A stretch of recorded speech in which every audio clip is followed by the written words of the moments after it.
Good morning and welcome to our 85th weekly webcast. If this is the first time you're joining us, welcome. If you've been with us before, welcome back. And so the way the call works is I answer the questions in the order in which they're received. If I don't answer it correctly or if I miss it by accident, please put me on the spot because I want to humbly help if I can. So this is an AMA, meaning ask me anything. You can ask me business questions, career questions, personal questions, etc. And within 24 hours of this call concluding, meaning by 11 a.m. this morning, San Francisco time in 3 hours, by 24 hours after the call is concluded, we actually have all the questions you've asked in the description field. So you can just click on the time or the question and jump immediately to that question. So without further ado, let's begin and thank you as always. Okay, first question here is from Saloni, who's saying, good morning, Chris. Hope everything is well. Thanks for the opportunity. Likewise, thank you. Thank you for joining us today. Next question is, can you suggest some great online courses for marketing? Yeah. So I think anything that Seth Godin creates is fantastic. And Seth Godin's a marketing guru, and he's been the number one resource on the planet for marketing materials for years now.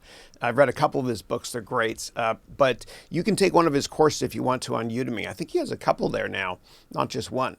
And he also had a wonderful quote that I have to mention, which is this: "You already have everything you need to build something bigger than yourself," and I completely believe it.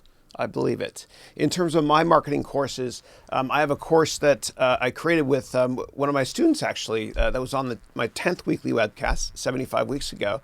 Her name is Sasha Stevenson. And that course is called the Complete YouTube Course. And she has over 100 million views. So check out those two courses if you get a chance. And if you have additional questions, please let me know. And thanks as always. All right, Karthik is saying, hi, Chris. Hey, man. I hope you're doing well. Likewise. What was your lowest point in your life when you felt everything was falling apart? Also, how did you come out of it? Yeah. So it was, years ago, I was let go by this company. My boss felt threatened. I made the firm a lot of money, but whatever, it happened. And so it was awful. It was awful. And I had this massive mortgage on my house as well. And it was rough.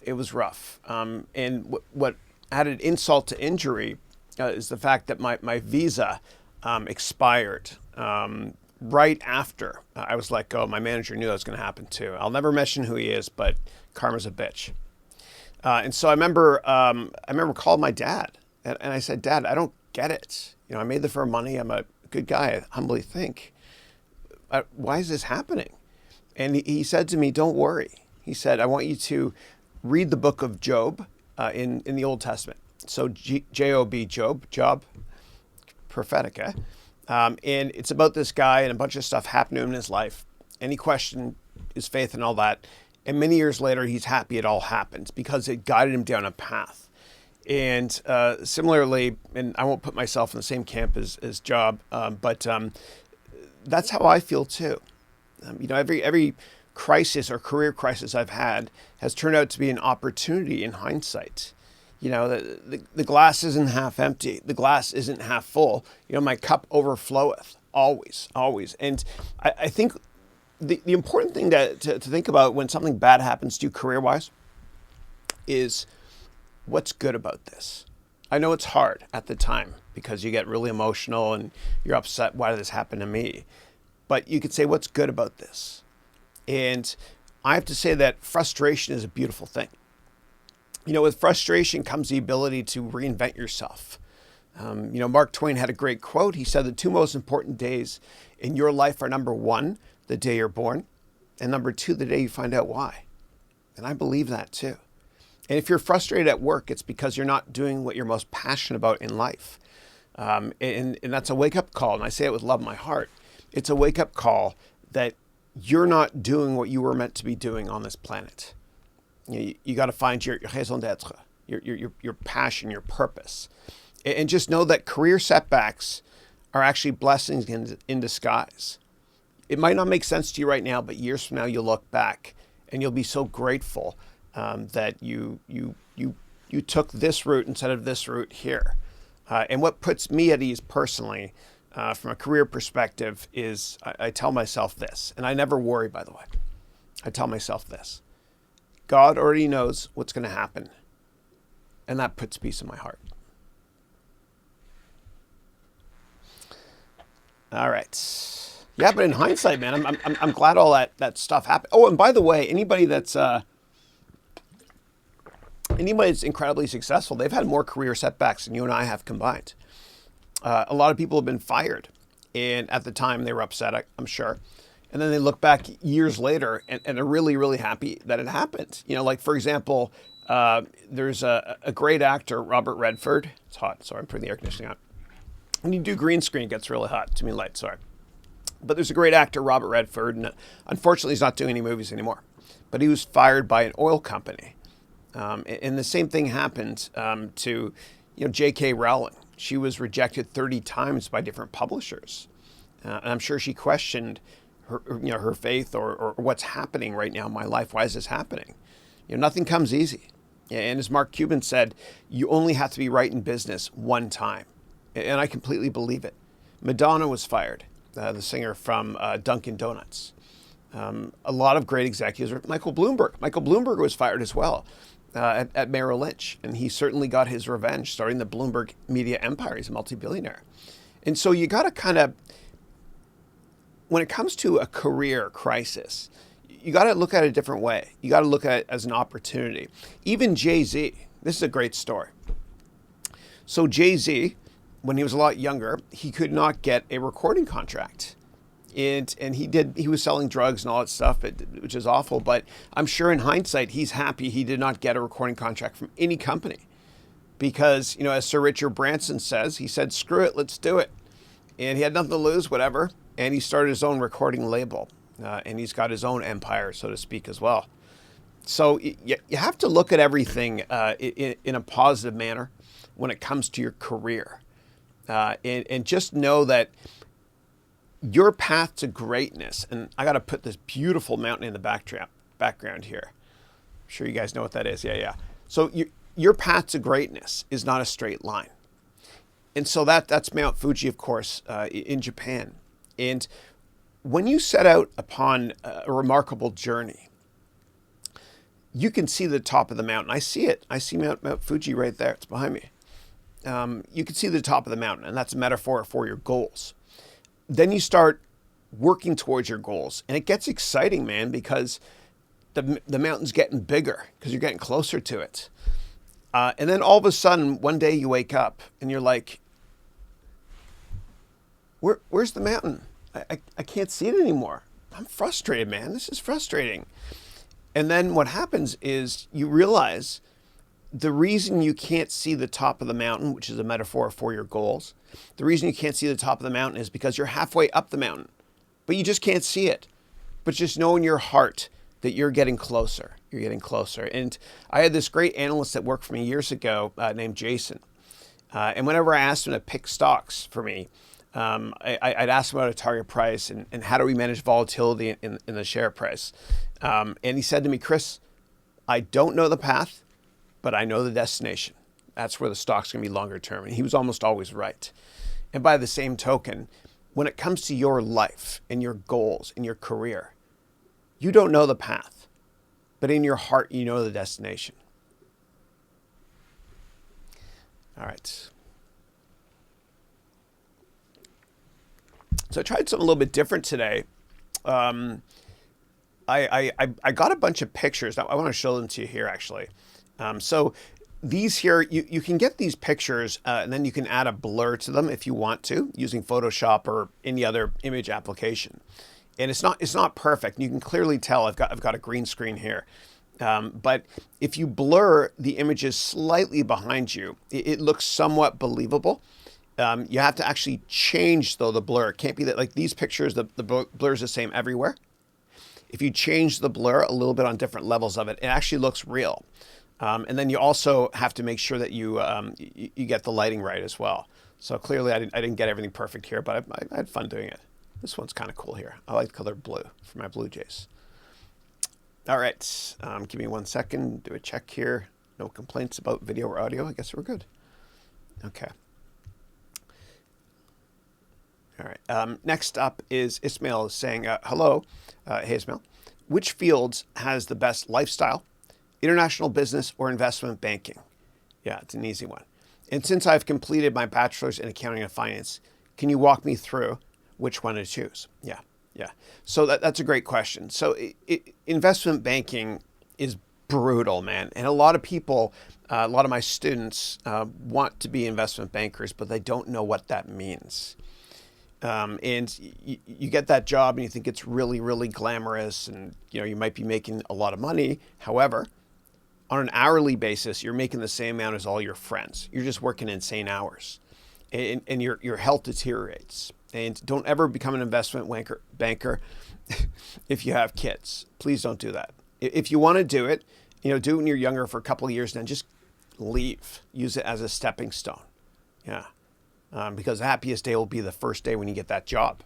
And people don't realize that investment banking, whether it is you come from undergrad or MBA school, it's a lot of grunt work. It's a lot of grunt work. And so I have a good friend of mine who went to Harvard Business School, and he got a job at Goldman Sachs. And his boss kept asking him to make changes to the slide. And it was a PowerPoint presentation. And he told himself, and my other buddy, Dave Potter, who worked there at the time, he told himself, and Dave, he said, dude, if this managing director asked me to move this bubble even a millimeter, I'm quitting. He quit the next day. It's tough, man. It's a tough lifestyle. It really, really is. So I caution you about choosing that career. There's many ways to get to your goals in life that don't include investment banking. It's a rough lifestyle. And the way to make it to the top in investment banking is, you work crazy hours forever, and then you got to become a great salesperson. That's what a partner is in a law firm or an investment bank or a venture capital firm. They're great salespeople, just like every great entrepreneur is a great salesperson. So you got to be able to network like crazy. So you can go to my website if you want to, and you can download my book on networking for free, because I really do believe that the secret to business is networking. Your net worth is your network. So you can go to my website here, harounventures.com, and download my networking book. It's over 200 pages. I promise you it works exceptionally well. It's the best way to be able to actually get a job. Okay, let me go back here to different background. There we go. Yeah. And in terms of international business, that's kind of it's tough for me to really answer that, because it depends what type of firm, what type of sector, etc. The great thing about doing international business, of course, is you get to travel a lot on someone else's nickel, meaning the company is paying for it. But it's you got to tell me a little bit more, please, about that. Are you interested in doing finance internationally? Because you can transact in a lot of global stocks from any country. Or if you're interested in doing strategy or another type of career with international business, please let me know. Thanks. But the bottom line is you got to get up in the morning and tell yourself, I'm not going to work, I'm going to my passion. And I'm worried that if you do investment banking, the happiest day for you will be day one. And you won't tell yourself every morning, I can't wait to get up to go to do that investment banking job. You got to find your purpose. Whatever job it is that you get excited to get out of bed for, that is the career you should choose. When I used to work for other people years ago, and I worked for a lot of great people, but a lot of bad people as well. And by the way, you can learn more about business, I think, by working for people that don't know how to manage people than vice versa. But years ago, I'd wake up in the middle of the night, and you've all been there, and you look at your clock, and you're like, oh, thank goodness, I've got another 3 hours to sleep. Now I look at my clock, I'm like, oh my, I can't, I'm so excited to get up. It's like Christmas morning for me every single day. That's what I want you to feel as well when you choose a career that you're incredibly passionate about. Yeah.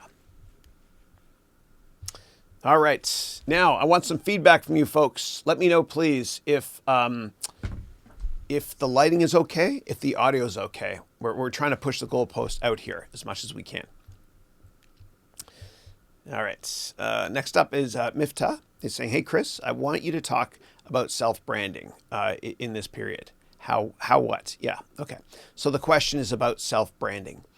So in order to be considered as a thought leader in any category, you have to write a lot, make a lot of videos, etc. And I'll touch upon social media in a second.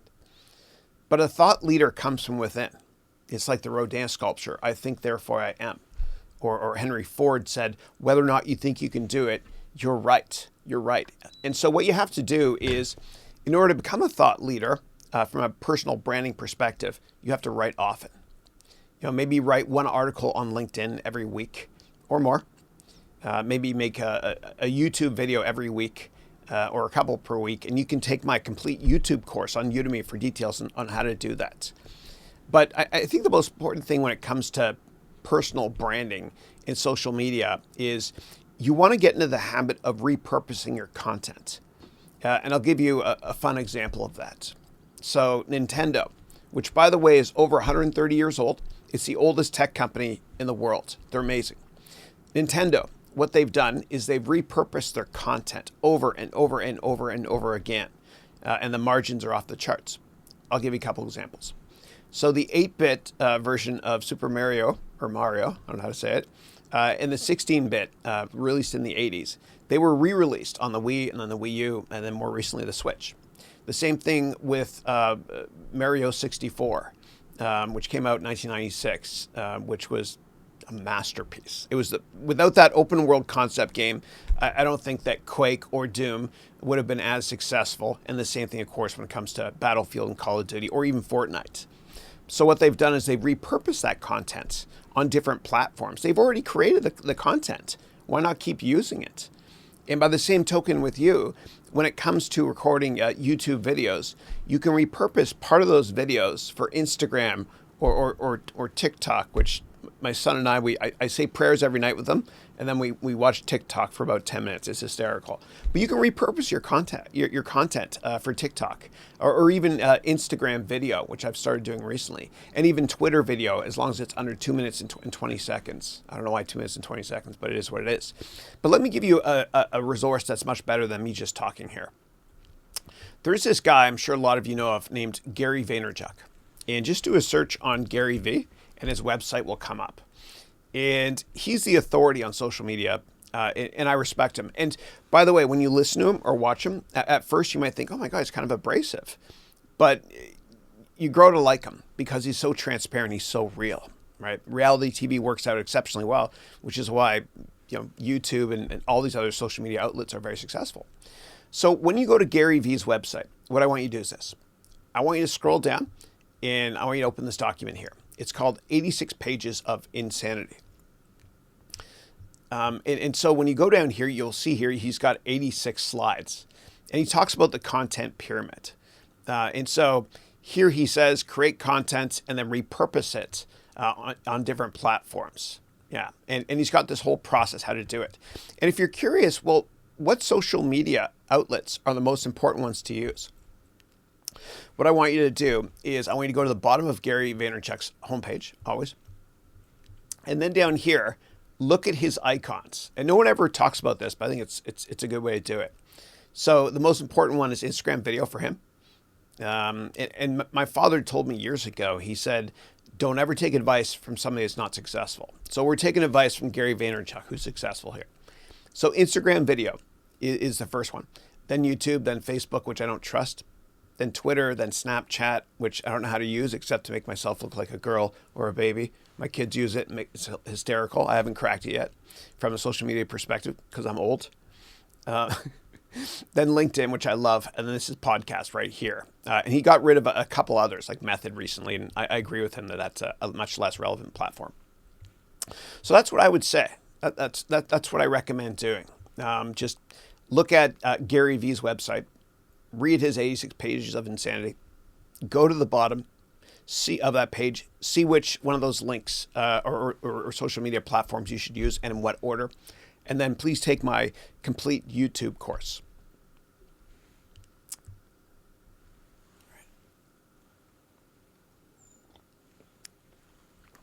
Oh, I love coffee.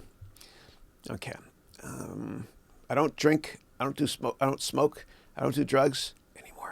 I don't do drugs, I said, but I do coffee. I love it. And I only drink one of these per day. And I've got this heater thing here. It's actually, this is version 2. I'm a nerd, I know. But what I can do is I can actually change the temperature here. And I find that I drink less coffee now because I have this. I'm not affiliated with anybody, by the way. I think this thing's a ripoff, but it works for me. But I find that if I keep my coffee heated all day, then I drink less. Because, when it's lukewarm, you finish it off and then you go get more. So anyway, this is it's a pretty fun product. You can get cheaper alternatives though. All right. Next up is Albus, who's saying, what are some real life problems waiting to be solved? Yeah. Just think about every single industry that hasn't yet been disrupted by technology. There's a lot of industries out there. And the 2 biggest industries that I think we're going to see a ton of disruption in are the ones that have the most government regulation globally. Whenever there's too much regulation, what happens is you don't get as much innovation. And those 2 sectors are as follows: financial services and healthcare. So I think we're going to see a ton more fintech companies going public over the next couple of years or so. If you look at our monetary system globally, we kind of got a taste for a change when we got Bitcoin. But it's still antiquated. I mean, we use these paper-based fiat currencies, just like we used them in the late 1800s. Like the dollar bill in the United States looks almost identical today than it did over 100 years ago. Almost identical. And if I show you a dollar from 1935 and 1957, they look identical. And so monopolies are lazy. And any country that has a monopoly on their currency, they're going to be lazy when it comes to innovation. So I think that fintech is a great sector to start companies in. In terms of healthcare, I'm seeing this biotech renaissance here in South San Francisco. So right by the San Francisco airport is a place called South San Francisco. And all the best healthcare companies, or biotech companies, I should say, are there. And they're all venture capital backed as well. And so we're seeing a ton of money going into that sector right now when it comes to life extension. It's coming. And there's a guy actually that his name is Ray Kurzweil, and I love his books. And he's the head of engineering, by the way, at Google. And he has products, and these are just some of his vitamins here. And these aren't all vitamins; these are herbs as well. But there's resveratrol here, which is what they put in red wine. Yeah. But he's really focusing on life extension, and he believes, and I agree with him, that the person that's going to make it to 150 years old is alive today. It's not far-fetched if you think about it, because today our life expectancy is 26 years longer than it was in the 1950s. So that means that all of you are 26 years younger than you think you are, right? People aren't retiring by 70 anymore. They're really, really with it. I think that I have a lot of students on this call right now that'll make it to past 150 years old. And so when it comes to healthcare investments, we're seeing a ton of money here in the Bay Area go into life extension. Yeah. And I think this terrible, corona incident is going to lead to a ton of money to go into the healthcare sector from a venture capital perspective. And that's a beautiful thing, because I really do believe that capitalism can fix every problem in the world. There's that financial incentive. And let me talk about this great company right here. It's called Gilead. The ticker is GILD. And when I used to teach during the evenings at San Francisco State University, I would let my students present on any topic they wanted to, that they're passionate about. And so I had one student who was HIV positive, great guy. And he said, Chris, can I present on Gilead? And I said, of course, absolutely. And by the way, I think a company like a Gilead is going to find a cure for this coronavirus. So he presented on Gilead, and it was fascinating. And he said that if you take this drug from Gilead and you're HIV positive, you won't have any side effects except for one. Maybe instead of making it to 150, you'll leave this wonderful earth at 149. You'll die 1 year earlier. It's amazing, though. It's amazing what Gilead has done, and they don't get enough credit for it. But again, I think a company like a Gilead is going to find a cure for this terrible coronavirus we're all going through right now. The bottom line is financial services and healthcare offer the best longer-term opportunities when it comes to technology, innovation, and disruption. When I'm rambling, sometimes I'll say the bottom line is. It's like a crutch. Or if I'm trying to think, and teachers do this all the time, by the way. Whenever you ask a question, they'll read the question back to everybody or repeat it because they're thinking of what's my answer going to be. Yeah. All right. And for those of you that are interested in how to interview like a rock star, I have a course called the Complete Job Course, which I offer you a personal lifetime guarantee. And you can go to my website, Haroun Ventures, to learn more. Thanks.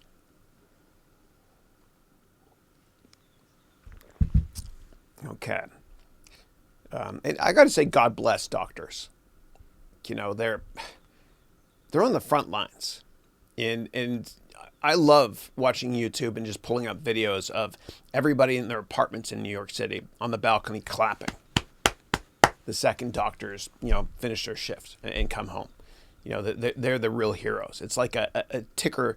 It's like a ticker tape parade in New York City, in the 1940s after all the soldiers came home to win the war. And there's that wonderful picture that Robert Doisneau took of this sailor, this army dude, and this woman in Times Square. But I really do believe that doctors they're war heroes. That's what they are to me now. They're amazing. Like they're putting themselves on the front line every day. And a lot of them are worth a ton of money, but they're doing it anyway because they have such a joie de vivre.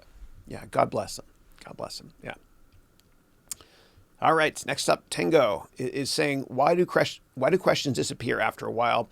I wrote it yesterday and a few hours ago, and they're gone now. Yeah.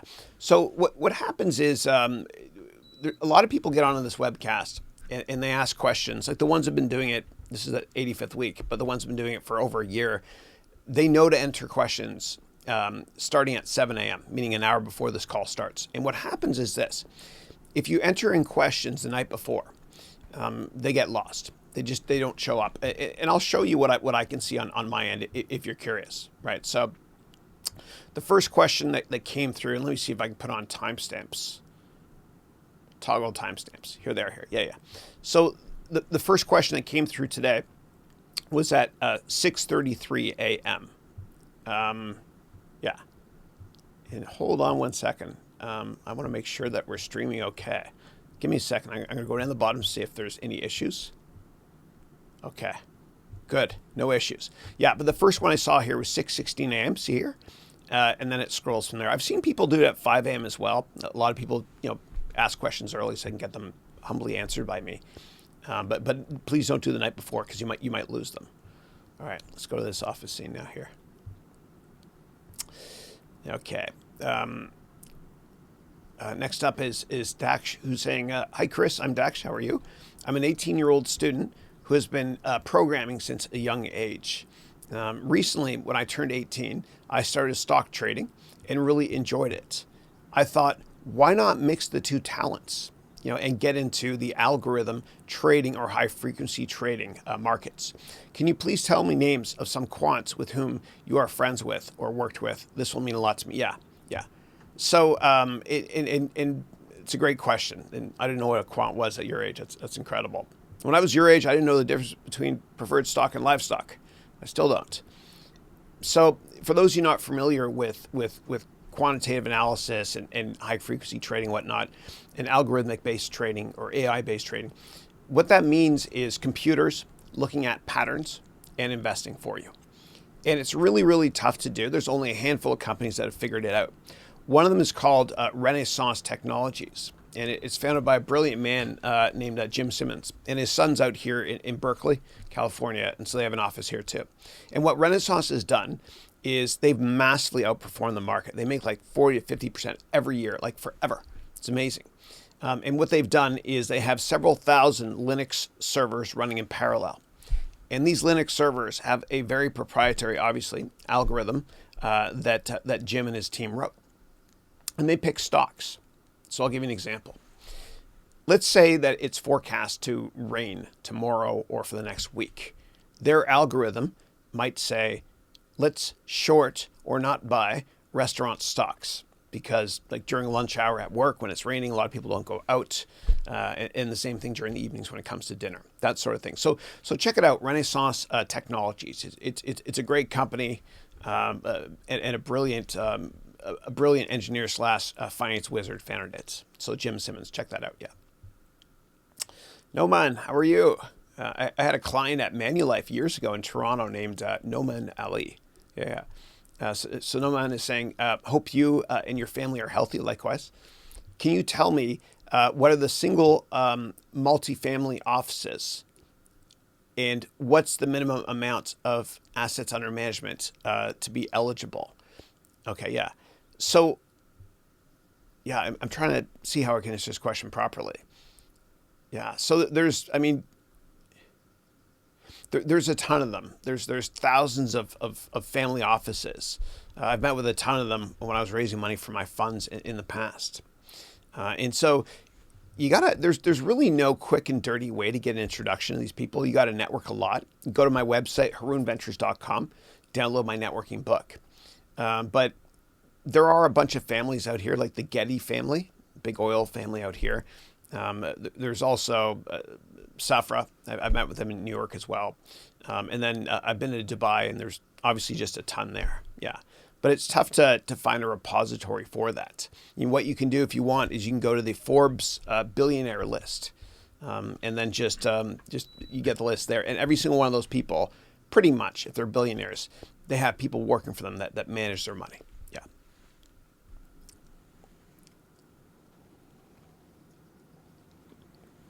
In terms of the minimum amount of assets under management to be eligible, it all depends where you live and whether or not you want passive management of your money or active. If it's passive, you can just outsource it to you get a hedge fund or a private wealth manager to manage your money. If it's active, you set up your own shop. Yeah. And really wealthy people, one of the reasons they invest in hedge funds is not to make more money than the market does, but is to preserve capital. A lot of people don't understand that hedge funds, their primary purpose is, number one, preserve capital, number two, make money. And if you think about it, your backyard has a hedge around it that protects your backyard, right? It's a metaphor, and that's what hedge funds are. Yeah. All right, give me 1 second here. Just got a little technology issue I got to fix, and it's fixed. Great. Okay, cool. All right. Next up is, what positions or roles do you think most of your MBA first cohort students will end up teaching them for about 4 months from now? Okay, I'm trying to understand. So what positions or roles do you think most of your MBA first cohort students will end up teaching them for about 4 months now? Yeah. I mean, we cover everything. There's 5 tracks in the MBA degree program. There's entrepreneurship. There's sales and marketing and communication, SMC, sales, marketing, communication. EMS, which is economics, management, and strategy. Then I've got PG, which is personal growth. And then I got finance and accounting. So all 5 of those, and I hurt myself yesterday. See that there? I was using pliers, and anyway, whatever. The older I get, the better I was. But there's 5 tracks, and all students have to take all courses that are in those 5 tracks. And those tracks are basically for the first 3 semesters. Then the last semester is a lot more electives as well. And I've got several different versions of the MBA degree program. And the reason I've got green screen here is because I hired my incredible video guy to make trailer for it. And we can't meet up in person because COVID stuff. That's why I've got green screen. I was recording the trailer for it yesterday. But let me show you a little bit more details on what I'm doing with this MBA degree program. So right now I've got 158 students in my full-time program. There's a 30-day money-back guarantee. And so 2 of them dropped out or asked for money back, yeah. And so we launched December 2nd. It's a 1-year program. But let me actually show you more details on the program here. And I'm in the process of just changing this layout here. So there's 3 different versions of the MBA degree program as follows. So there's silver, gold, then platinum. And the way it works is the silver version of the MBA degree program, it's the shortest one. It's still more than 300 hours of brand new on-demand videos that I created in this room here. Yeah, I don't have much of a life. And then here it says you can complete this in less than 1 year. And the silver package is going to be released on April 15th. That's next Thursday, I think. Yeah. Or actually Wednesday. And so that one is going to be on demand. And there's no interaction with me. You just take it like you take any of my other courses, and come back here on the 15th and I'll provide more details. Then there's what's called the gold package for the MBA degree program, which is everything in the silver package, except you get live Q&A with me as well after every topic we talk about in every single class. And so I think it's over 50 hours of Q&A this year so far, in addition to the live sessions. Yeah. Then there's something called the platinum package, which is silver plus gold plus. In the platinum package, you get access to me as well. I do a bunch of one-on-ones with you. Yeah. And so my current students are all in this bucket here, the full-time MBA students. There's a 30-day money-back guarantee. Go to harounventures.com for more details. And again, by the 15th, which is next Wednesday, the silver package will be there. So for those of you that are, at home and want something to do, you can take this program. Yeah. So you can, and the beauty about these programs that I've set up is that you can take them all in your time. Even if you're in the platinum or gold package version, you can watch the replays instead of the live classes. And you can complete this entire degree in less than a year, right? So for the silver package, it'll take you 9 months. And you can work full time too when you're doing it.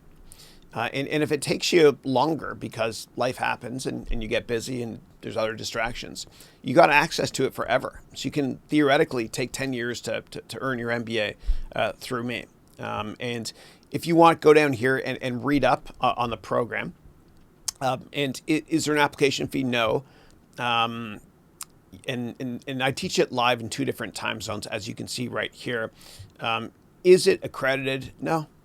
I'm not going to let any government tell me what I can and cannot teach. I'm a libertarian. I believe that you, the student, can accomplish anything. And the last thing I want is governments involved or big bureaucratic institutions, because they're the reason why education sucks today. And I know it sounds kind of harsh. And I love teachers. They're great. I love them. However, a lot of universities teach you theoretical crap you can't use in the real world. And I pride myself on teaching you stuff that you can use immediately in the real world. I think education is broken, and I'm doing my part to try to fix it from a business perspective. Yeah, like when you graduate business school, and I have a couple of business degrees, one from McGill University, an undergraduate degree, Bachelor of Commerce. Although I don't remember very much of it, I had fun. And then I have an MBA from Columbia University. And MBA, for those of you not familiar with it, stands for Married But Available. No? Dad humor? Bad? Just kidding. So I got a master's in business administration from Columbia. And the problem with business schools is you graduate and you don't know the most important skills in business, which are, number 1, how to network. They don't teach you that. Number 2, how to make an amazing resume. Number 3, how to keep up to date on new social media trends. Business schools are antiquated. They also don't teach you how to present. That's important. That's an important skill. They don't teach you, how to sell. There's no course in business schools on here's how you sell. It's really theoretical. They talk about supply and demand graphs and all this crap you'll never use in the real world unless you want to be work for the ECB or the MOF or the bank of whatever. Yeah. And also, you graduate from business school and you think, oh my gosh, I know how to start a company now. They don't teach you that. I teach you all that. I have a venture capital boot camp that I put everybody through as well in the 3rd and 4th semesters of my MBA degree program. And I only teach based on real practical stuff. Another problem with business school is you graduate from business school and then you don't know how to manage your own money. You know how to manage other people's money, but not your own. And so all of us that graduated business school, I remember a lot of my buddies and I, when we finally got enough money to buy our first apartment in our 30s, we all called mom and dad and said, Mom, Dad, how does a mortgage work? They don't teach you that, but they should. Plus, a lot of business schools are over $100,000, including tuition, as well as room and board.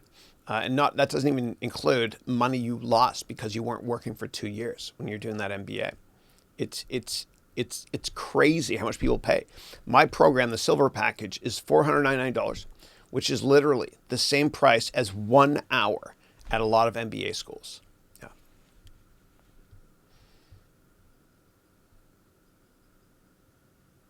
All right. Next up is Isaui is saying, hello, Chris. How are you? How are you, the kids, and Christine spending your time these days? Yeah. It's a terrible predicament we're in the world right now. And a lot of people are hurting, and it's awful. However, I always look at the positives. Always. And my kids, I have 3 boys. It's crazy but fun. They're going to look back upon this moment. And what they'll remember is the amount of time they got to bond with each other and with their family in general. You can't get that time back. And by the time your child is 12 years old, you've already spent 90% of the time you will ever spend with them. It's true. It's true. So, we can mope about and, talk about how, oh my God, the world is awful. And of course I do care. Or you can just be happy that you have family around you if you do. Yeah. Yeah. I mean, there's so many negative people out there. And yes, I do care deeply about what we're all going through. And I pray every day multiple times that we get through this quickly. But we got to start to focus on the positives, man. Otherwise, we'll all get depressed and we won't be productive. The positives are that, fewer people are passing away. And God bless them all, the ones that have passed. Fewer people are passing away in certain countries, if you believe the data. And I believe the data in some countries. Some, yeah. Another positive data point, and I look at daily, is the number of people that have recovered. I look at that closely. And I think we will get through this. And I think life will change forever for us. Like, I think that wearing masks is something you'll see people do all over the world for the next decades. Not all the time, but a lot of the time. I think custom greetings of shaking hands or hugging is done. I think we'll all use the Japanese style, hajime mashite, that sort of thing. But there are positive things happening in the world right now. And yes, my heart bleeds for everybody that's going through this. Everybody. But if we just focus on all the negatives every single day, we'll never be happy. Right? I mean, I don't need to get 1 billion emails or texts every day from people I know saying that things are awful. I don't need that. I know things are bad. I know. And we're doing our part. It's just frustrating. It's frustrating. And yes, I care deeply. And I do pray a lot. And I know we will get through this. But there's got to come a certain point where you just kind of say, I know we're going through this. It's awful. But I have to have a positive attitude. Otherwise, you'll go crazy. And God bless TikTok. Because if you guys haven't tried it yet, you older people like me, you got to download the app. There are little videos you can watch. It's hysterical. And it keeps us in a positive frame of mind here as well. Yeah. And I think about, I don't know if you guys have seen, there's a great movie, Shawshank Redemption. Probably the best Stephen King book ever written. And there's one scene where Tim Robbins, he's in jail. He's in the warden's office. And the warden, the dude in charge of the jail, has a record player. And what he does, Tim Robbins, he's a prisoner, is he takes this beautiful opera, he puts it on the record player. He then takes the speaker thing, or whatever it's called back then, and blasts it out the window so everybody can hear it. And he sits back and he enjoys it. He savors that moment. Although he's in hell, he's in prison, a perception becomes reality, and he has a positive attitude about it. There's a lot of ways to read into that movie. He kind of made a life for himself in that prison, whatnot. And he had such an incredibly positive attitude going through all of that. So I think instead of moping about and complaining or overly doing it, and again, I do care, I think we have to focus on some of the positives. We have to. Otherwise, we'll go crazy. Yeah. But we're good though. We're good. Matthew, my my middle child. Oh, and Andrew, my oldest child. He's in high school here. And basically, the grading system this year, they just decided in the state of California here, it's pass or fail. So that's taking a lot of pressure off kids. Yeah, yeah. But my kids use Chromebooks. God bless Google. And they interact with their teachers that way, kind of like what we're doing right now. Yeah. And they make the best of it. And Matthew, my middle child, he started a company. He's actually making a lot of money. He's 14, and he's streaming Twitch and a bunch of other stuff online. He's making money. So it's incredible. And he has more people that are concurrent streamers than I do. Like right now, I can see we've got 68 people. 67, it just dropped off. And I monitor that in real time because when I say stuff that's not helpful, I see it drop immediately. But he's built a business from home, and you can do the same. Everybody's got something to teach. And when one teaches, two learn. And you guys can all start a side hustle from home, teaching. As Seth Godin said, you already have everything you need to build something bigger than yourself. You guys have this. You've got internet connection. You can create businesses online. And you can take my complete business plan course if you want to, but let me show you free courses of mine that will help you to create an online course. And everybody's got something to teach. And speaking of Twitch, Ninja, this guy that makes a fortune, millions playing Fortnite, he started out on Twitch. He started out on Udemy teaching people how to use Twitch. But let me show you here. So I'm going to go here to new incognito window, or porn mode, as some people call it. Not me, though. The problem with these live webcasts, dude, is I'm one dumb comment away from destroying my life. I get it. I know. But when you get old, you just don't care. Like Larry David, sort of. Not that bad. So if we go to Udemy, just search for Udemy, and then my last name, Chris Haroun. Is that how you pronounce that? Haroun? Yeah. And then when you go here, you'll see that I have a bunch of free courses that will teach you how to create an online course. So let me go here. And I used to publish them every single year so that I could help students work smarter, not harder, based on my mistakes. And I publish it in a gazillion different languages. They're all free, obviously. So yeah, 10 different languages. And these are 40 tips on how to make a great online course based on 40 mistakes I've made teaching. And I made another course called Another 40 Tips. Here it is here. I'm making a great online course. Yeah. So anyway, check that out if you want to. And if you have questions about how to make an online course, please let me know. And I don't get any brownie points from Udemy.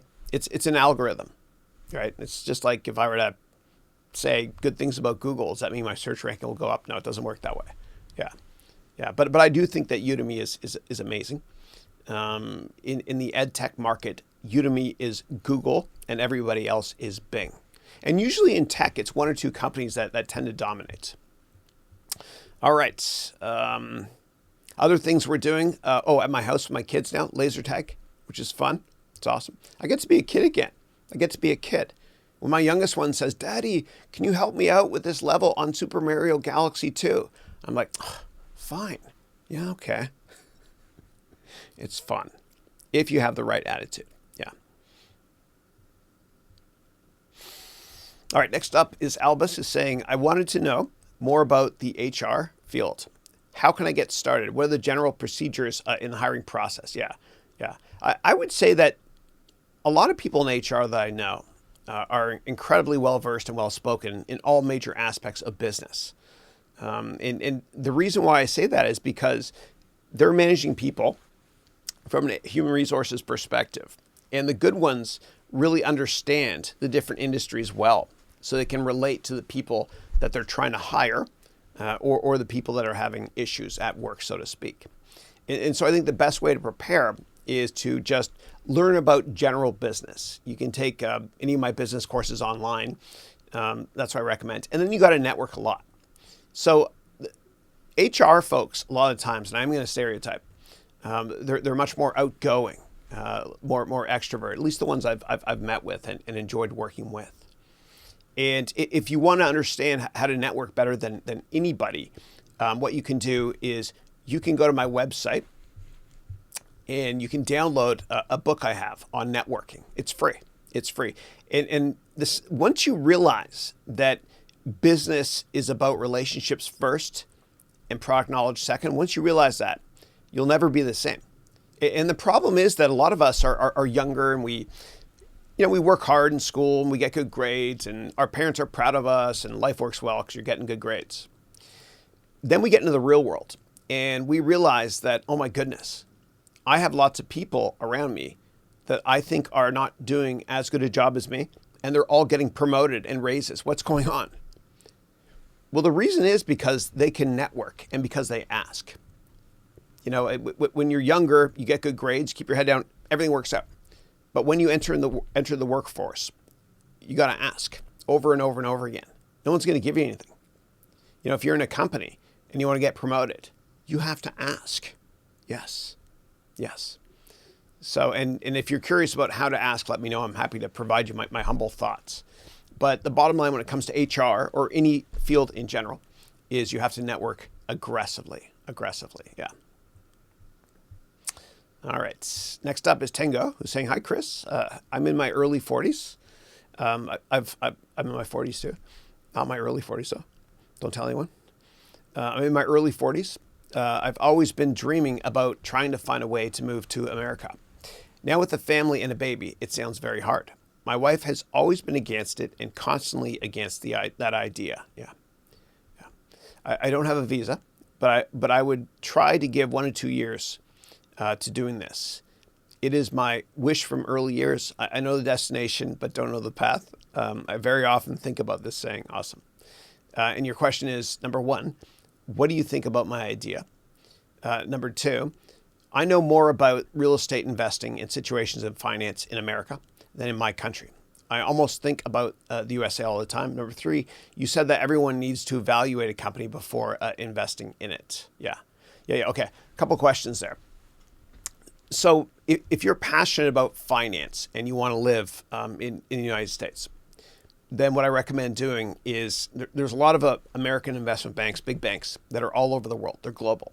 Citibank, Bank of America, Wells Fargo, JP Morgan, Morgan Stanley, Goldman Sachs, etc. Get a job with an American bank and in your country. Then do exceptionally well. Work very, very hard. And when you've got some clout, meaning you've done really well, and your manager or managers give you positive feedback, then at that point, mention that you'd love to transfer to the headquarters office. And if you're good and if you work hard, they'll make that happen. They'll make it happen. That's what Goldman Sachs did with me. I was in Canada. I got my visa in the States because, Goldman, they brought me down, whatever. So, but a lot of it comes down to networking as well. So Tango, what I recommend doing is take my complete job course on Udemy. There's a lifetime money-back guarantee. And I want you to use the concepts that I mentioned in my networking book, which is free download from my website.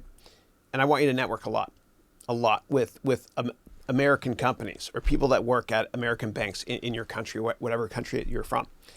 And I promise you, this is the quickest path to realize your goal of moving to another country. Yeah.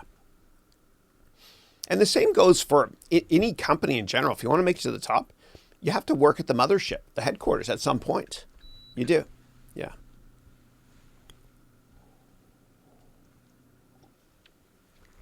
And you mentioned your wife's against it. So what you can do is when you get that job at an American bank in your country, then what you can do is just do really, really well. And I'm sure that your wife will come around if you do extraordinarily well. Yeah.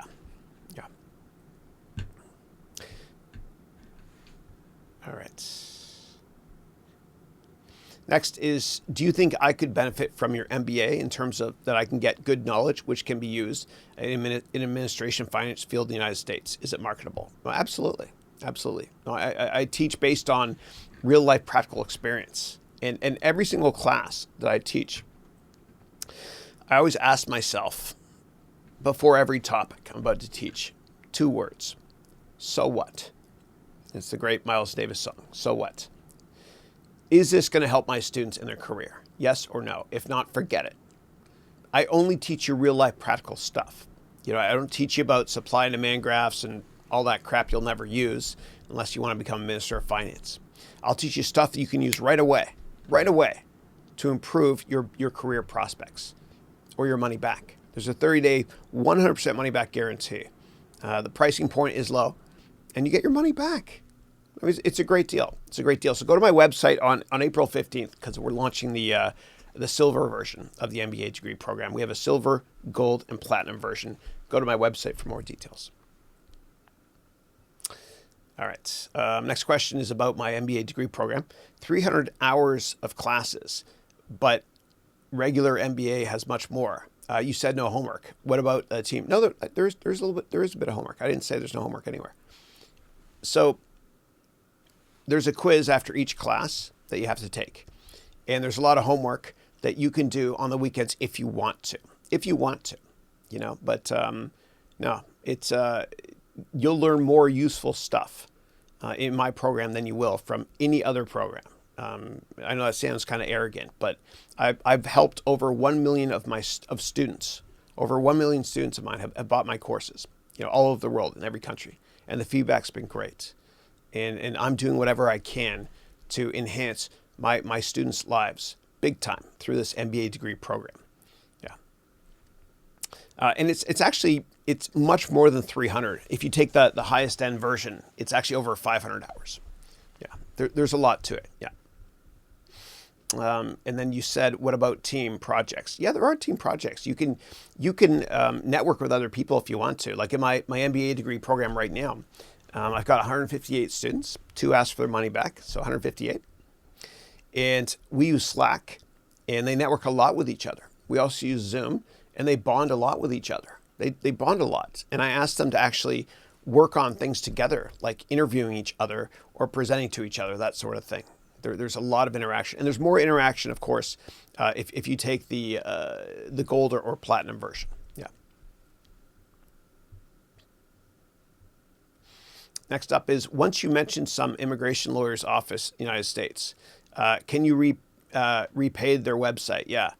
I can't remember her name. There was, okay, so I hired a woman. She was great. Immigration. Let me search right now, actually.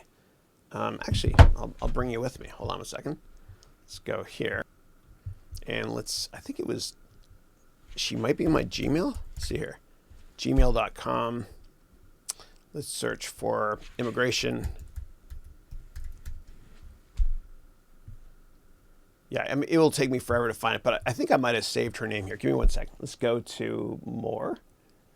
Hold on a second. Personal receipts work. Yeah, I've got it here. I can't remember who it was, but what I recommend doing instead, though, is this. Go to LegalZoom.com. Okay, and I use these guys a lot because they're cheap, right? It's like $15 an hour or $15 per half hour call you have with attorneys. But there's every type of attorney you can possibly think of, right? And so I've used them a lot for intellectual property, protecting my IP globally. But you can talk to any type of attorney you want to, immigration lawyer, etc. And they will help you here. It'll be a lot cheaper than the lawyer I used years ago. I can't remember her name though, sorry.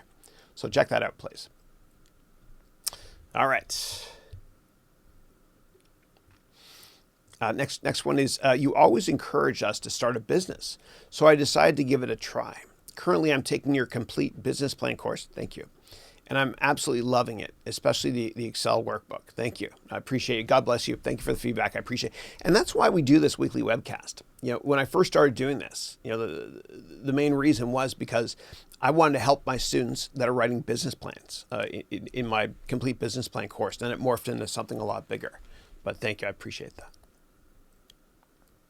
And a lot of people ask me to make a course on Excel. I'm not going to do it, though, because I already teach you how to use Excel in a lot of my courses. Yeah. Okay, Courtney is saying, I'm new here. Welcome, Courtney. And someone has referred me to this. How do I even get started, and what should I research? Yeah. So welcome to the call. So this is it's a forum to ask me any business questions you want, or any career questions, or anything you want in general. In general, and if you want to learn a bit more about me and my courses, you can just go to my website, which is harounventures.com, and I'll take you there with me. Yeah. So just go here, and you can learn about all my courses, and I've got a ton of over 50 courses and all that great stuff. Yeah. So yeah.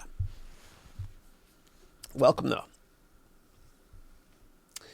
Okay. Next up, Melody is saying, good morning, Chris. Oh, cool. We got 70 people live joining us now. This is great. Thank you. Melody is saying, good morning. And Melody is a teacher from Atlanta. She's awesome. And she's actually creating a couple of courses. They're going to go on Udemy soon. And she's writing a book as well, which is great. So Melody is saying, I hope you're having a fabulous day. Likewise. I encountered one of the most challenging things with a client that did not want to pay me. And then you got, how do you get them to pay you? Yeah. So what I would do is go to legalzoom.com and have somebody draft up a document that you can get your clients or new clients to sign. It's commonplace, to sign. And it's easy to do. You can then basically do it through DocuSign as well. And basically getting them to sign something, there's a moral hazard that they're going to pay you. Otherwise, they know that there could be legal issues. So go to legalzoom.com and they'll help you draft the paperwork up. Yeah. All right. Next up is with negotiating salary on projects. I have your courses. I know I saw something like this in one of the courses, meaning negotiation. But if you could please remind me. Thank you so much. Yeah. No, thanks. So I think before you even start thinking about negotiation, it's important to bond with whoever you're meeting with in business. People let their cards down or show their cards, so to speak, if they feel comfortable with you. Business is about relationships first, product knowledge second. And once you've established a personal bond, and let's say you're working at a company right now and you've interviewed with another company, what you can do, they're going to ask you, how much are you expecting to make? And I want you to take at least a 30% premium to how much you're making now, and 200% premium too. And I'll explain what that means, or 100%. So if you're making $100 a year and they ask you about salary, right? And never bring up salary or compensation ever in any interviews ever. It will come up eventually. Let them bring it up. You want to provide them a range. So right now you make $100 a year. You can provide them a range that you want to get of 130 to 200. Okay. And obviously you shouldn't leave a company unless you get more money. And then you can negotiate based on that. It's tough though. You don't want to be too extreme. Like give a range. That's the safest way to do it. 30 to 100%, premium based on how much you're making now. You don't want to be too extreme, like what Donald Trump does. And look, there's a lot of issues with Donald Trump. I get it. But one thing he's good at is deals. Right. And when I was 15 in 1987, I'm really dating myself, I read his book, The Art of the Deal. And so what Trump does when he negotiates is this is Trump. Okay. This is not Trump. I don't know what that meant. So if somebody wants to get this in a deal and Trump wants this, Trump will say, I want this. And then they'll kind of meet closer to what he said. It's just negotiation, what he does. He's abrasive about it though, but it works. It works. And so if you want, you can read his book, The Art of the Deal. But in general, I would say that you want to make sure you bond with whoever's interviewing you first. Okay. Always bond. Get them on your side. Then when they bring up how much money do you want to make, then you could say that range of 30 to 100% premium. And if they ask you how much money you're making right now, if it's $100, but you get a lot of benefits that are kind of hard to quantify, but let's say they're worth $20. You can say, well, my complete package is 120. And if they ask for more details, you can say, yeah, base is 100, plus they match my 401k. That's another whatever amount, yada, yada, that sort of thing. Yeah. Jose in the house. How are you? Jose is from Venezuela. Originally, he lives in Brooklyn. He works in the payment industry too, and he's got a great attitude. And thank you for the retweets this week. I'm grateful. Thank you. So Jose is saying, good morning, everybody. Hi, Chris. Hope you guys are doing great and healthy with your families. Thank you. So Jose is asking, how does Chapter 11 work? Yeah. So In 1979, in the United States, the government here created 300 different bankruptcy courts. And what happens is there's many different chapters or parts of that legal code. Chapter 11 deals with you trying to get protection so that you can keep the wolves at bay. And the way it works is as follows. When you declare, and by the way, people that declare and companies that declare Chapter 11, about 75% of them come out much better off than when they filed for it, as long as there's no fraud. So the way it works is this. If you're having financial problems, or your company is, we'll talk to a lawyer first, obviously, but you can declare bankruptcy. And what that means is if you declare Chapter 11 bankruptcy, there's kind of like a force field around you for 4 months. Nobody can touch you. And in those 4 months, what you do is you renegotiate, how much debt you have and what to pay back. Say you owe $100 in debt. You can negotiate a lot lower. So it's like 60 or 70 bucks because the people at the other end of the table that lent you money, they'd rather get something rather than nothing. Yeah. So, but I recommend that if you go through this to speak to an attorney, if you're based in the United States, you can go to LegalZoom.com and set up a call for $15. I don't get compensated for mentioning this stuff, as you know. $15 for a call with a lawyer, which is a half-hour call, if it's a personal matter, or $30 for a half hour if it's a business matter. Yeah. All right.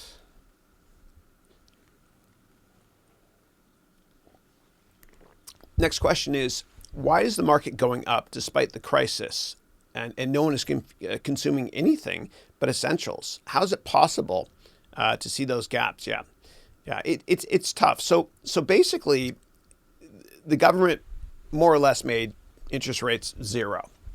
And so when interest rates go up a lot, people don't want to buy stocks because they just leave their money in the bank because they can make good interest. Like in the early 1980s, there's a Fed chairman named Volcker, and he raised interest rates to close to 20%. And so in the early 80s, nobody bought stocks, or not as many people. They kept their money in the bank because, hey, you can get a great return on the interest rate in the bank.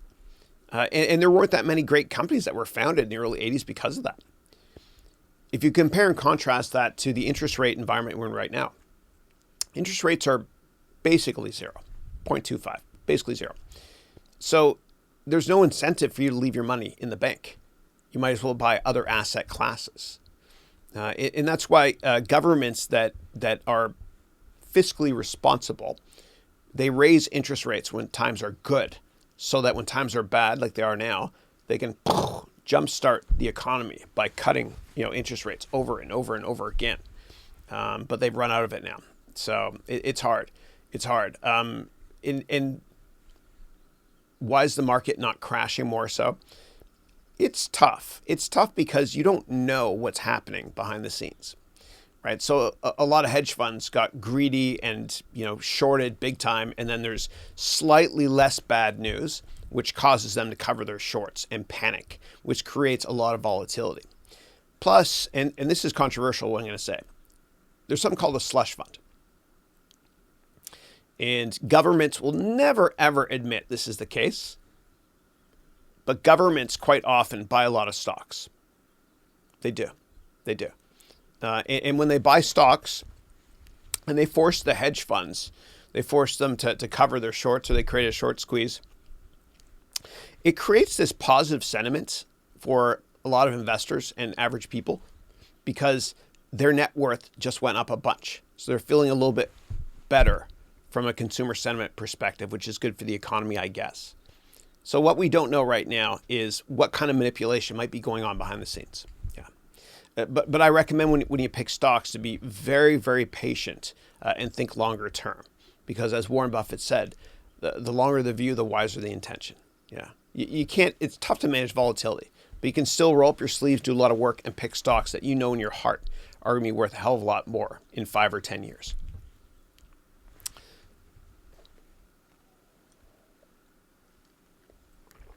Next up is Nilesh, who's saying, I'm planning for a business and also will be employing the workforce from one of the NGOs, non-government operations organizations. Yeah. how can I proceed with the business proposal for raising money? Yeah.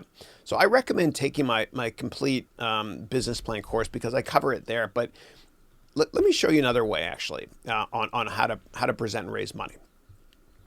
So if you go to my YouTube channel, and if you do a search for fundraising, and I have a course on fundraising, don't take it because I think this video I'm going to show you is better. Every year, the French embassy has me present here to the HEC MBA students from Paris. And so I presented on fundraising, and I'll paste this link for you, okay? Let me see here. It's got to be in here. Raise money. Here it is. Yeah, okay. It's 49 minutes. And let me just copy this link. It was a presentation I gave to HEC MBA students on how to raise money. There you go. I just pasted it for you. All right. Let's change this background to something different. How's that? Okay, good. All right. Next up, No Man is saying, isn't do what you love and the money will follow similar to eat what you love and you will lose weight? Some entrepreneurs followed opportunities over passion. What's your view on this? Yeah. So I think that you got to be comfortable with failure when it comes to starting companies or your career in general, and take risks, because you'll never be successful and you'll never reach your full potential in life if you don't take a lot of career risks. And everybody that's made a fortune has failed more times than you and I have combined. People don't realize that Bill Gates, his first company, along with Paul Allen, God bless him, he's no longer with us, but Bill Gates and Paul Allen's first company was called Trafo Data, which was a mechanism to count cars in high levels of traffic. They failed miserably. You don't hear about these things because it's not like, people don't want to talk about failures. But if you read a biography or an autobiography on anybody successful in business, you'll find that they failed a lot. And you just got to tell yourself, I don't care what people think of me. I'm going to fail a bunch, and eventually I'll make it big. But I just don't care what they think of me. That's what you got to do.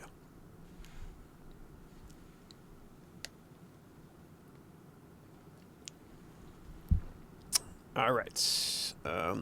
Himanshu is saying, good morning, Chris. Good morning. How are you doing? I'm doing great. Thank you. I hope you're having a lovely day. Likewise. What sectors across the world do you think will grow? And then you wrote, I think pharmaceuticals, real estate, and the F&B industry will rise. Yeah. I don't know what F&B means. Sorry. But food and beverage, maybe. Yeah. So I've always been bullish on technology. And the way that I've invested in tech and done well is, I think, longer term. So before I invest in a company, I'll ask myself a simple question, which is, in 5 years, will this company be more or less relevant than it is today? And so you got to ask yourself the same question too when it comes to investing. You mentioned beverages there, or F&B, I think it was food and beverages. So for example, I think Coca-Cola will be less relevant in the long run because, it's sugar water. And I think my grandchildren are going to say to me, I can't believe that you guys drink sugar water. It's so bad for you. And I know Coca-Cola is diversifying into water and other beverages too. But that's the way you got to think about it. And you got to think about what sectors have not been disrupted yet by technology. Yeah. All right. Next up is 90% of people who sign up for online classes don't complete them. How students can concentrate more on online courses and finish them. Any tips? Yeah. So I think that it comes to the teacher, right? So I believe in edutainment, meaning entertainment and education. And you have to be engaging. You have to be engaging and mix it up and show videos every now and then if you're presenting, or an image, or take breaks for questions every now and then. And then you got to use gamification too, so that your students will basically take quizzes and it's like a game to them because they know that they're getting closer and closer to the end goal, which is the completion of that certificate. And so I find that the courses that do the best are the ones that have lots of exercise, especially early on. If it's not engaging in the first 5 or 10 minutes or so, it's done. You never get that second chance to make a first impression. Yeah. So I think it's incumbent upon the teacher to make it more engaging. Yeah. Now, in terms of you, the student, if you're having issues concentrating, then what I recommend doing is only do your online courses first thing in the morning when you first wake up, because what happens is your mind is fresh and you can absorb a lot more. Or you can do what I do, which is every day at 4 o'clock, I go on my elliptical trainer and I'll answer messages from students or do work or read on my tablet or laptop. And the reason that works exceptionally well for me is because I realize that if you read or study or work while you're moving, while you're exercising, you can retain a lot more. And so for me at 4 o'clock every day, when I'm on the elliptical trainer, it feels like I just woke up, because when you're exercising, you're taking in more oxygen to your brain, and your brain, your heart, everything, your body's rewarding you.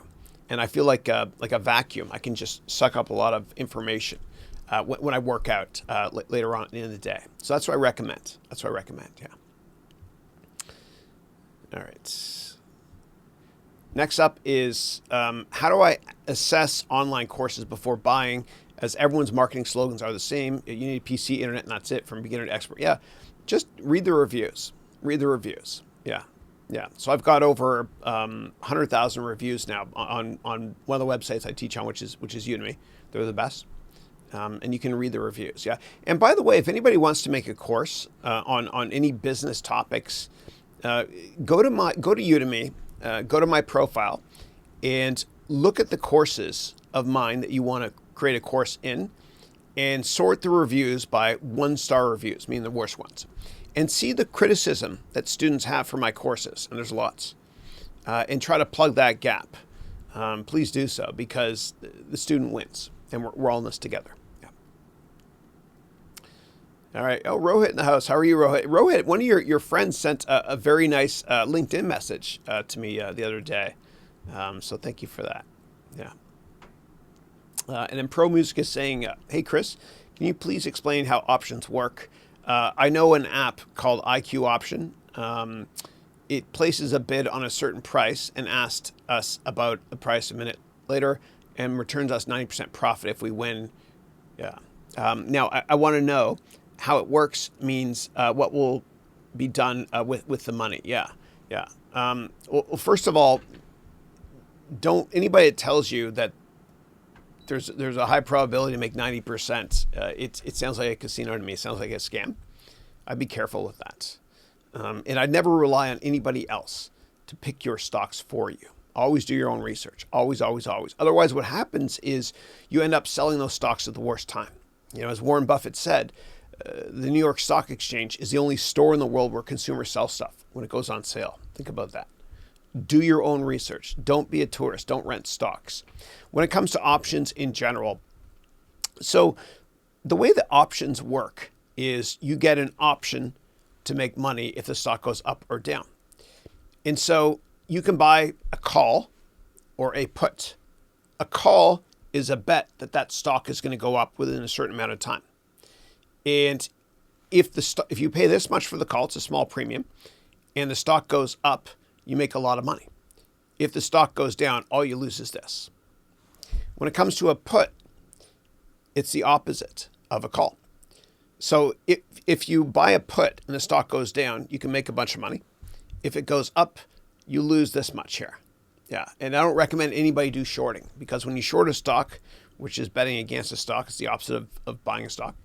When you short a stock, the losses can hypothetically be infinite. Yeah. All right. Next up is Yuki saying, hi, Chris. Hey, hope all's well. Likewise. We have the following dilemma.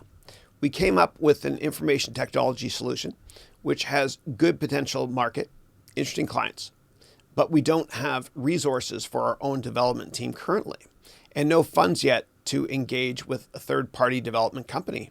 Our options are A, we fully pay for the development, which we do not have funds for now, or B, share the intellectual property rights in, let's say, 50-50, Or C, we get the same discount on development fees.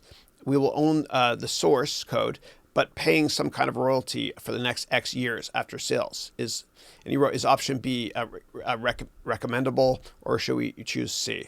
Yeah. So I would say, and these are great questions. So I would say that you always want to use other people's money. OPM, other people's money, not opium that way. But there are enough high net worth investors that will want to invest in your idea if you network enough. And what I'm going to show you works. It works. It's free. So go to my website, HarounVentures.com. Download this book and read it cover to cover. Okay? And this will help you understand how to network better. And what I recommend doing is getting a high net worth investor to invest in your company, and you'll give up some equity. And the reason I say high net worth investor and not a venture capital firm is because it sounds very early stage. You don't have the code developed yet.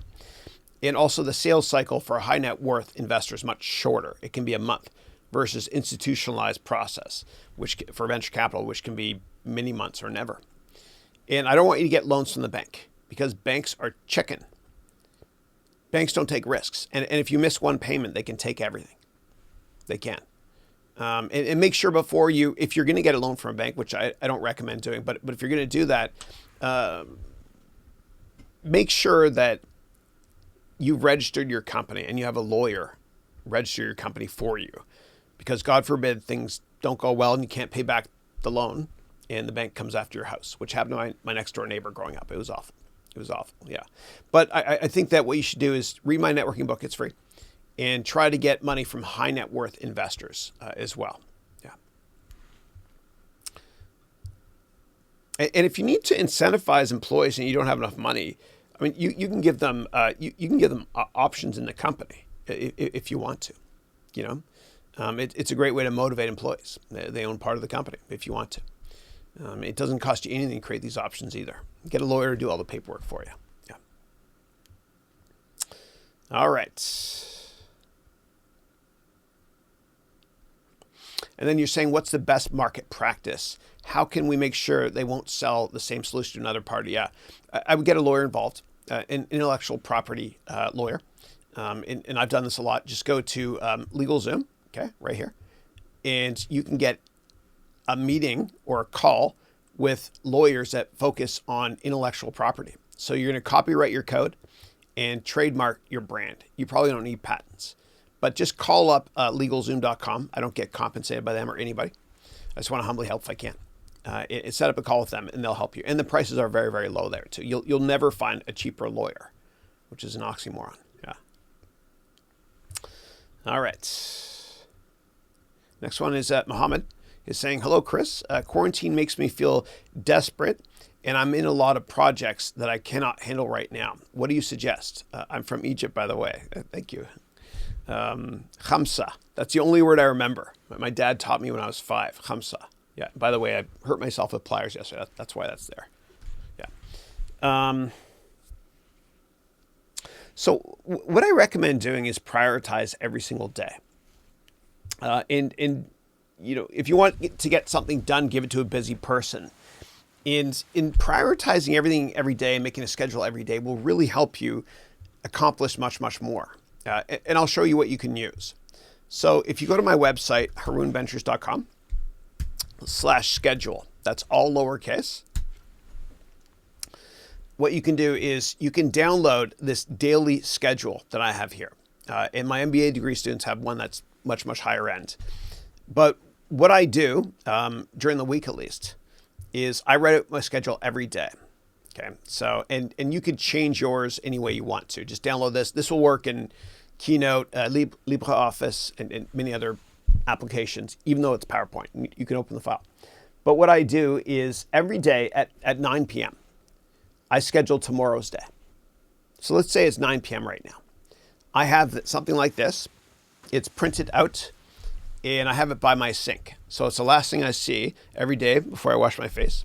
And when I get up in the morning, it's the first thing I see when I wash my face. And what I do is I book everything I'm going to do the next day. And sometimes I overdo it and I can't accomplish as much as I wanted to.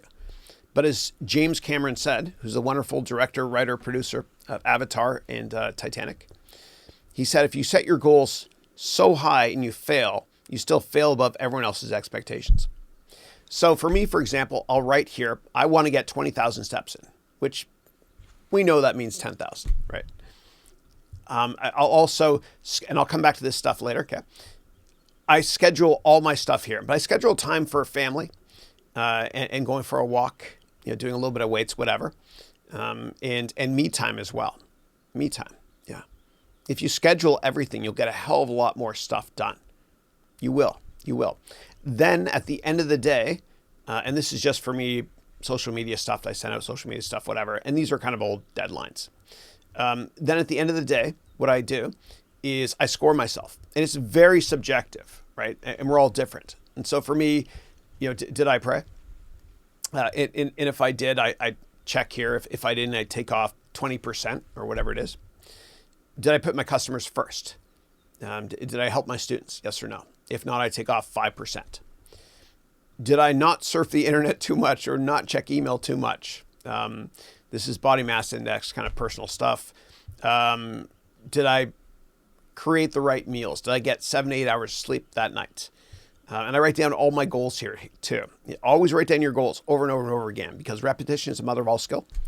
And it will subconsciously remind you what your purpose is, and set a deadline date for your goals too.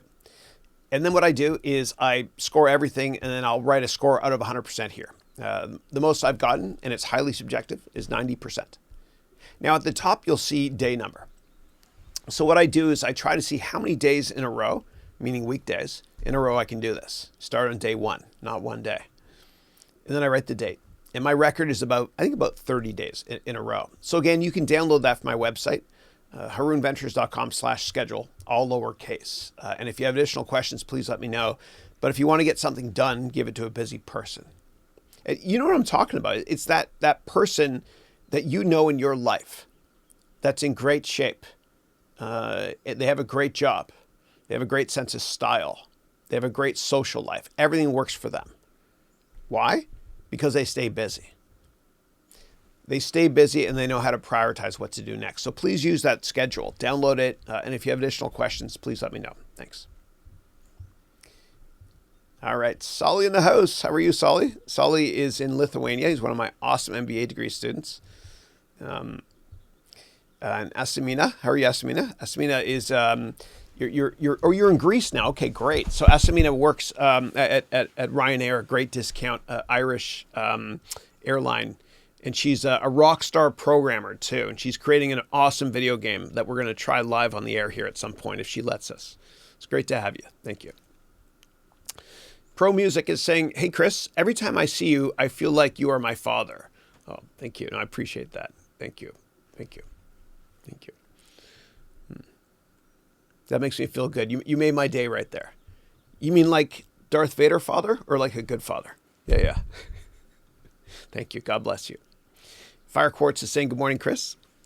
And then Pro Music is saying, "Chris, I've watched a TV series, and it's I think what's happening is whenever you enter in a hyperlink here into YouTube, it gets stripped out and deleted. It's just YouTube does that. So if you want to include a link, make sure to spell it out. So instead of saying CNN.com, you can go to CNN space DOT space COM. That's what I recommend. Yeah.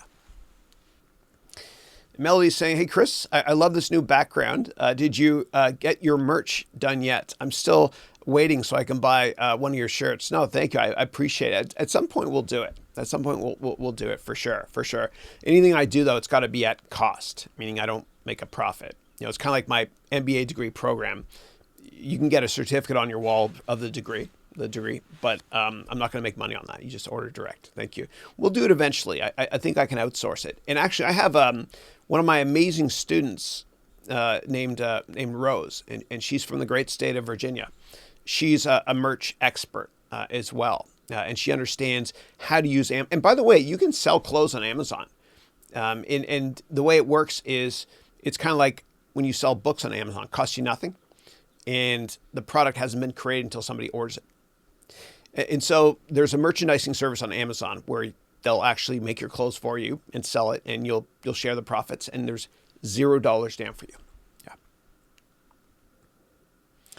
And Canal is here saying, good morning, Chris. Hope all's well. Likewise. Great to have you.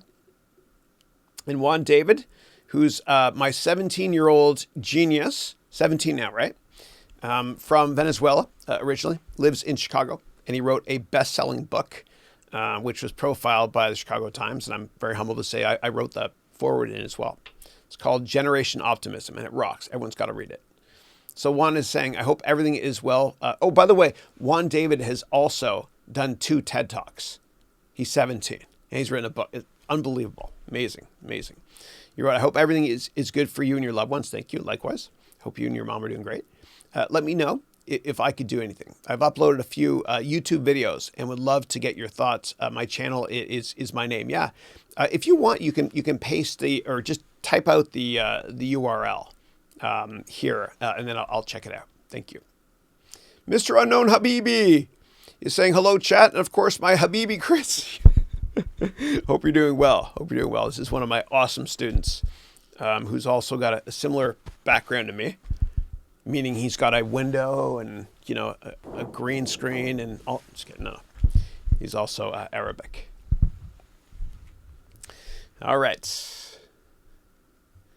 And my kids actually call my Christine's parents' house the Habibi house. Yeah, Christine's dad is from Palestine, so they always say the Habibi house. Yeah. And then Fire Quartz wrote here, his course on Stack Skills is amazing. Thank you. I appreciate that. And I've started to do a lot more business with Stack Skills recently. They've been great. They've been great. Yeah. Like if anybody's bought my courses on CNN or NBC or whatever other websites, any Mashable, it's all done through Stack Skills. They've been a great partner of mine, and we're going to do a lot more business together. Yeah, thank you. Yeah. And then one is saying, would love to hear your experiences as a programmer in the financial industry. Yeah. So I started my career in 1994 working at Accenture. Sorry. I was at Accenture, and I was a programmer. And I started out doing COBOL, which really dates me. And then what happened, but I think it was a good introduction because it kind of helped me with SQL, or structured query logic, for databases. Then what I did was I fell in love with Visual Basic, and I did a ton of that. I did Microsoft Access as well, and Crystal Reports on the back end. And then I did C and C++ and Java, and I hated Java. I hated it. I still do. Not to be confused with JavaScript, which is what we use to make web pages more dynamic and less static. But Java, which was created by Gosling, who's a fellow Canadian, is made by Sun Microsystems in 1995, which is now owned by Oracle. I hated it because it was object-oriented. It just wasn't fun for me coding, without using objects. I'm a visual person. I love websites like Pinterest or TikTok, which is my favorite now. I love to have things that are visual. And so that's why I despised coding in Java. I love dragging and dropping forms, buttons, etc., and then tying them together with code. Yeah. And for anybody that's taken any of my courses, all the Excel spreadsheets you've used, there's no code in them, no macros at all. Yeah. But I loved it, dude. And the problem with being a programmer sometimes is you love it so much that you do a good job and you get promoted to manager and you're not coding anymore. It sucks. And so a lot of coders just want to keep coding forever. And that's how I felt too. I got into more of a management role at Accenture, and then I ended up leaving to go to business school, whatever. I'm glad I started my career there. It was like the army, right? Very process oriented. But I love programming. It's just fun, man. It's just fun. It's like you're Picasso and you got a brush and you get to kind of, I don't know, create. It's fun. All right. And in terms of the financial industry, what I did there, so I was in the financial services industry group, FSI, based out of Toronto at Accenture. And so they sent me to Barbados to set up, as part of a team, to set up an offshore bank for CIBC. And CIBC stands for Constantly Embed with Consultants. No? Sorry. That's a Canadian bank, Canadian Imperial Bank of Commerce. And so I set up with a team something called COBSCO, which is CIBC Offshore Banking Services Corporation in Barbados. It was fun.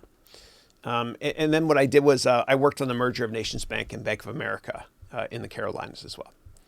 All right, next up, we've got what is the best IRA to have? Yeah. So I thank you for the question. I appreciate it. I actually don't give advice on stocks. I teach my students how to fish so they can eat for a lifetime instead of giving them a fish. Yeah.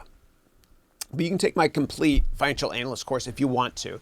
That might help out a lot in terms of how to fish, so to speak. Yeah. All right. And Pro Music is writing, I watched a TV love series based on friendship and sacrifice. Now I feel in love with the female lead character. I feel pain in my heart. What should I do? Yeah.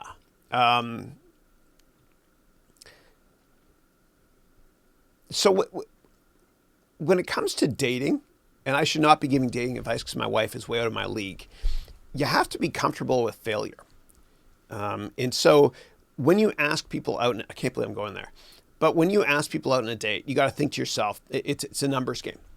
And just be confident and laugh at yourself when you get rejected because it'll happen. And J.K. Rowling, she was rejected 30 times. 30 times. And finally, a publisher signed her up for her Harry Potter series. But she failed over and over and over again. And like Michael Jordan said, I failed over and over and over again, and that's why I succeed. You got to tell yourself that I will meet that perfect companion, but I'll fail a lot first, and I don't care what people think of me. But if I told you right now that character you mentioned in that show, and I love your question, thank you.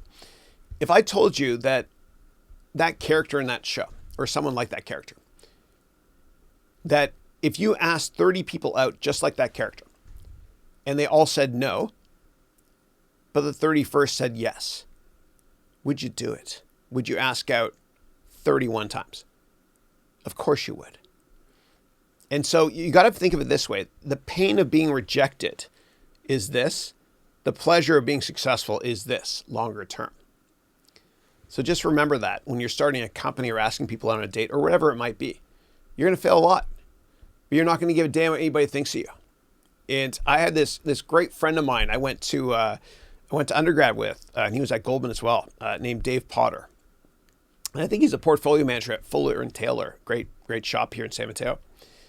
But I remember he would always have the most incredible girlfriends in undergrad. You know, they were smart, good looking, funny, ambitious. And the reason was because he just kept at it. He dealt with rejection better than I did, always. You know, I'd ask a couple people out, maybe one night or whatever, then I get shy, and that's it. But you got to say, I don't care what people think of me. I'm going to fail a lot. And like Michael Jordan, I failed over and over and over again in my life. And that's why I succeed. Yeah. All right. Cool. We got 76 people online. That's a record for us. Cool. All right. Venkatesh is saying, hi, Chris. How are you and your family? Stay safe, sir. I'm great. Thank you. I hope you and your family are great as well. Yeah. It's rough what we're all going through. We're making the best of it. I'm bonding a lot with my kids, and my oldest kid, I know he can't get into trouble now because he's at home. Yeah. All right. Next up is Muyad is saying, good morning, Chris. Likewise. The online course, does it need a script or can it just be improvised? 2, can you translate the newest version of your course, 40 tips and another 40 tips into Arabic? Yeah, I do have it. It's in Arabic right now. Yeah. So if you go to my, I'll show you here. I'll go really quick. Yeah. And it's a free course for you guys too. But if you go here to Udemy, Chris, Haroun. If you go here, you'll find it.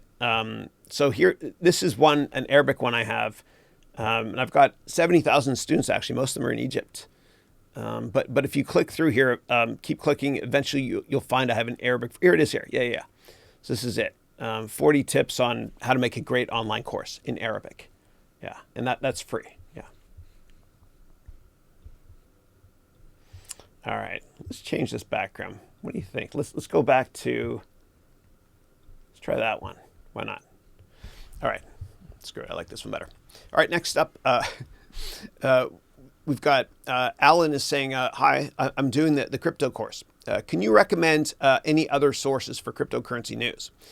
So many websites and YouTube broadcasters are evangelists and are really biased in favor of cryptos. Yeah, no, thanks for that. So if you go to the middle on the Excel dashboard there, you'll see I have a list of 176 resources. Click it, a drop-down list will come up, and it's sorted by category. So go to N for news, and there's a bunch of links there that you can find. Yeah. But always do your own research. Yeah, don't rely on anybody to tell you what stocks to buy. And I think a lot of people are going to go to jail. A lot of people are going to go to jail that pumped and dumped cryptos. I think there's going to be an investigation in a lot of countries. And a lot of people, what they'll do is they'll hype up cryptocurrencies on YouTube. Then you'll buy the cryptocurrency, which will force it to go up. Then they'll sell it, and they'll make another YouTube video saying, you got to sell it, you got to sell it. And then it goes down. Rinse, lather, repeat. They do it over and over and over again. It's a scam. It's not a regulated market. And I'm actually pretty bearish on almost all cryptocurrencies, but there's a handful that I own and will own forever. Yeah. And when I first started making that course, I was really positive on cryptos. I was like a 7 out of 10 positive. And then by the end, I was a 3 out of 10 because I did a lot of research on it. And I provide you with a lot of tools in that course to do research. The bottom line is if you want to get news, go to the middle of the Excel dashboard, click the drop down. Everything is sorted alphabetically. N for news. Yeah. Thank you. Vipul is saying, good morning, Chris. Hope all is well. Likewise. How are you? Cool. And then Pro Music is saying, hey, Chris, would you please explain dividend yield and shorting shares and a short ratio? Explain it like I'm dumb. I feel frustrated learning the definition. No. I'm smiling because I remember when I was in my 20s and I went down to Goldman Sachs, I was so insecure that people would discover that I'm dumb.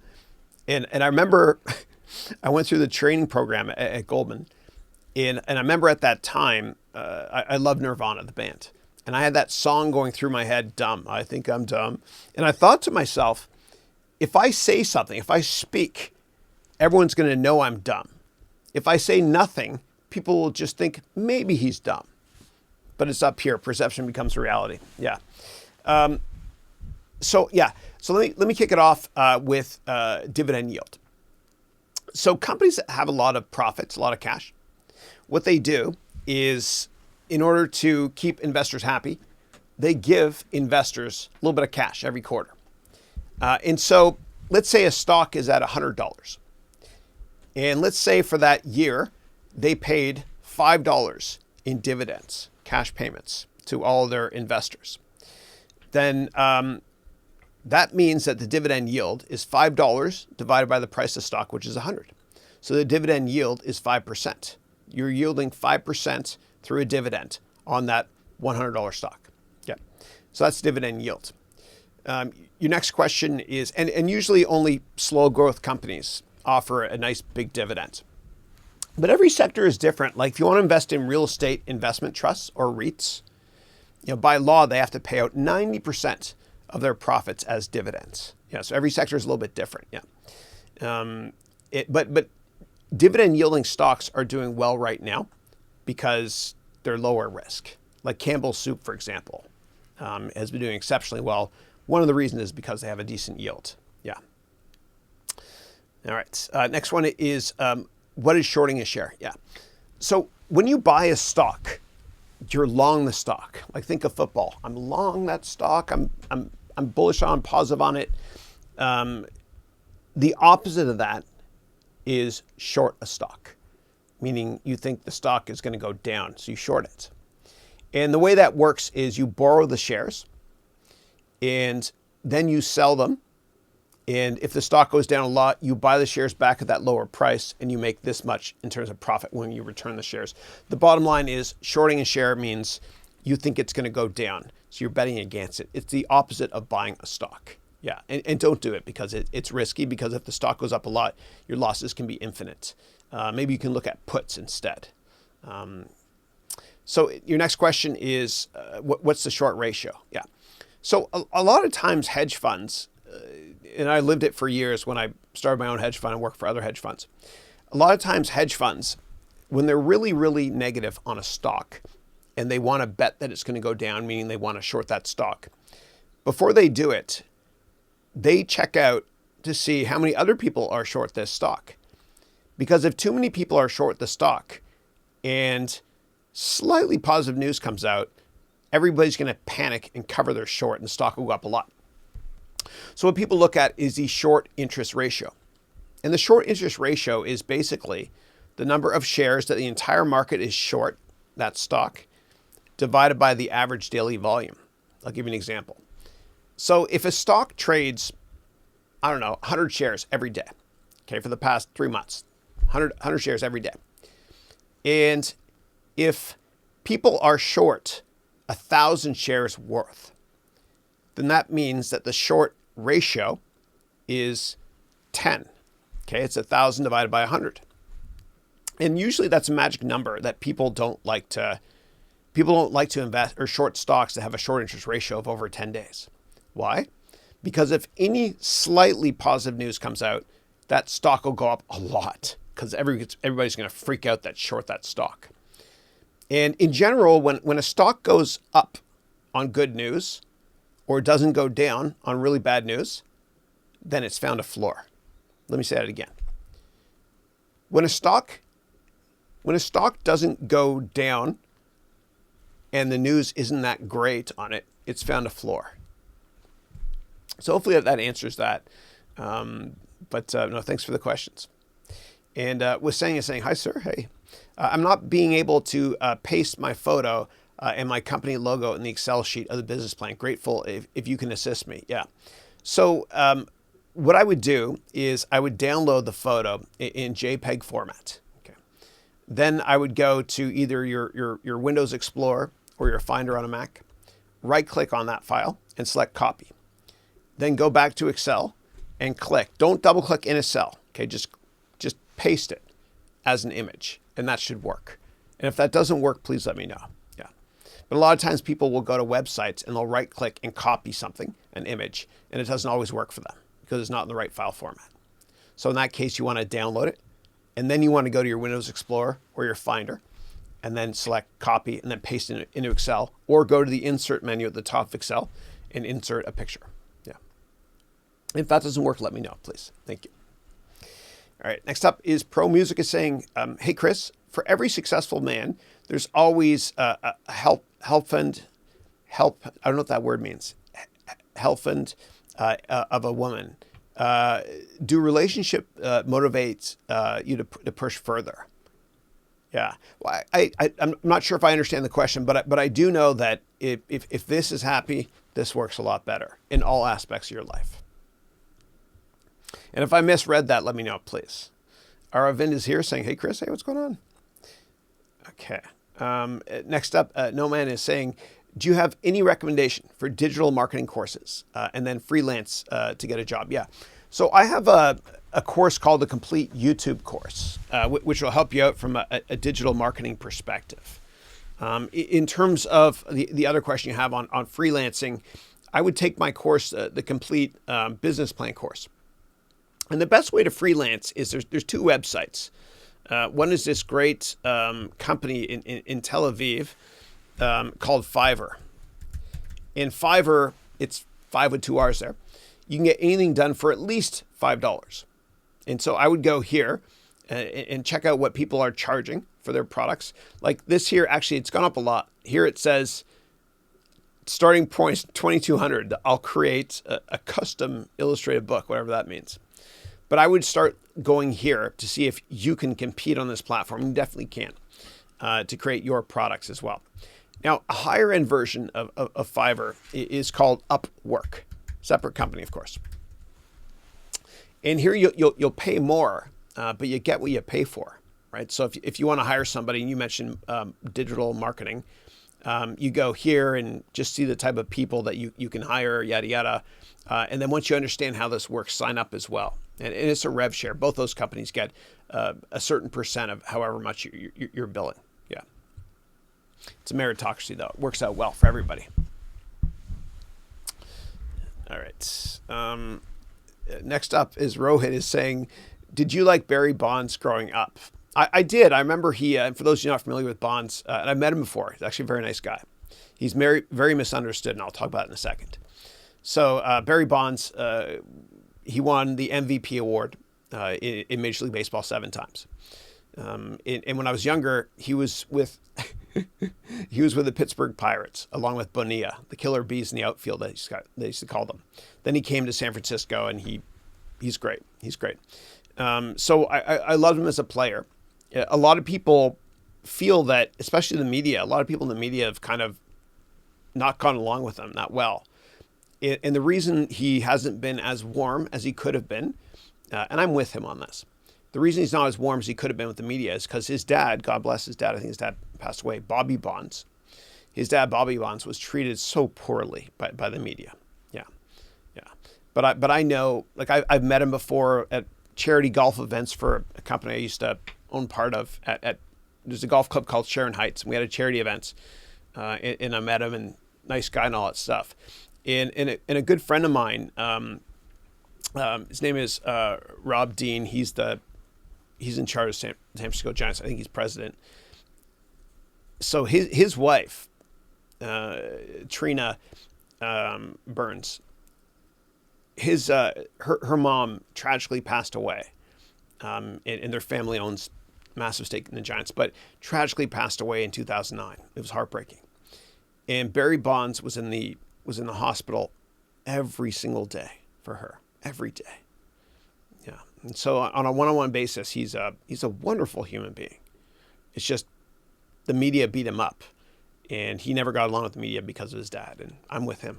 I think he's a good guy. I like him a lot, and I think he should be in the Hall of Fame. Yeah. And he went to school just around the corner from here too, at a school called Sarah, Junipero Serra School. Okay, next up we've got Lewix is saying, "Hi Chris, I'm new to your course." And then you wrote real estate or the stock market? ? Yeah. So I can hear my late great grandfather, I miss him, in my head right now saying, "Krishy, buy land. They're not making it anymore." I love land. I love it. Absolutely love it. Because no matter what, if the market crashes, your land is not going to go to zero. I love land. I love it. I'm bullish on it. My wife and I, we just bought a building in London, Ontario, right by a university there, because universities are counter-cyclical.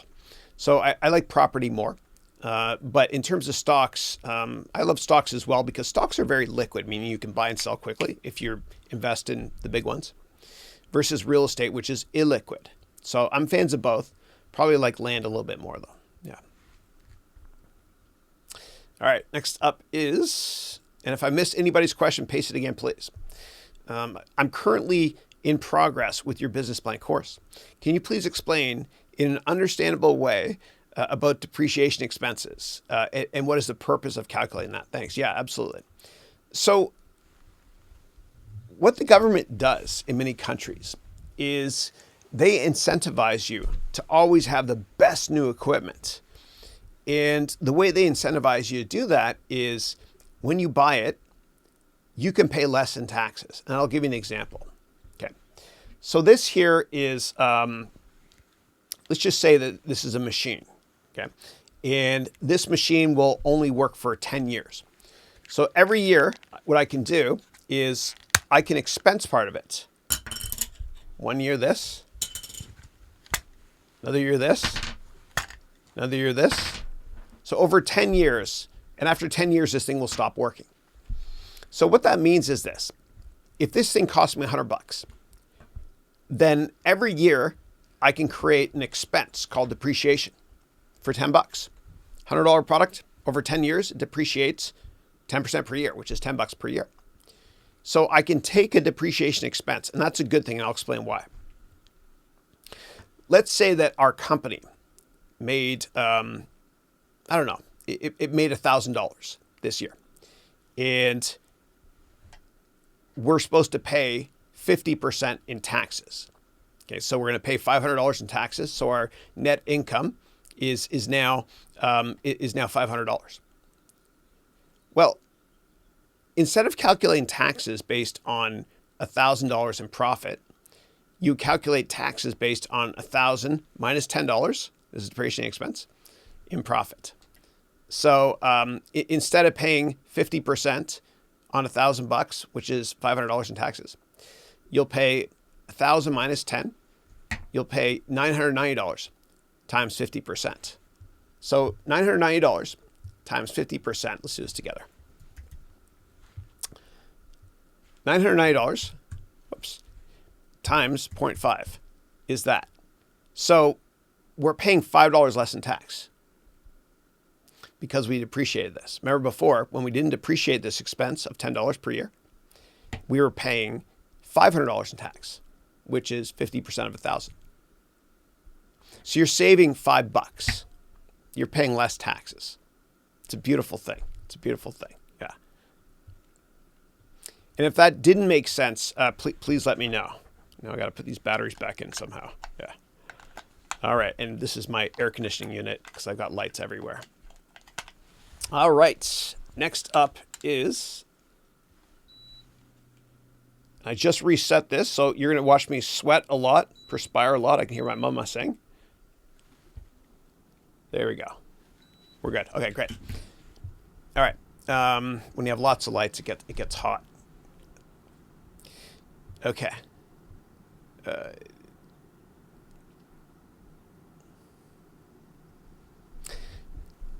Yeah. And you're right. I'm young, and I want to reach $1 million in the age of 17. I'm 15 now. Yeah. Yeah. So always do your own research. Take my complete financial analyst course. And that will help you pick stocks. Yeah. All right. And Monica is saying, hi, Chris. Friends or foes question. What's the best way to know which companies can become potential board advisors or competitors? Yeah. Yeah. Okay, you're putting together your board now. Yeah. So I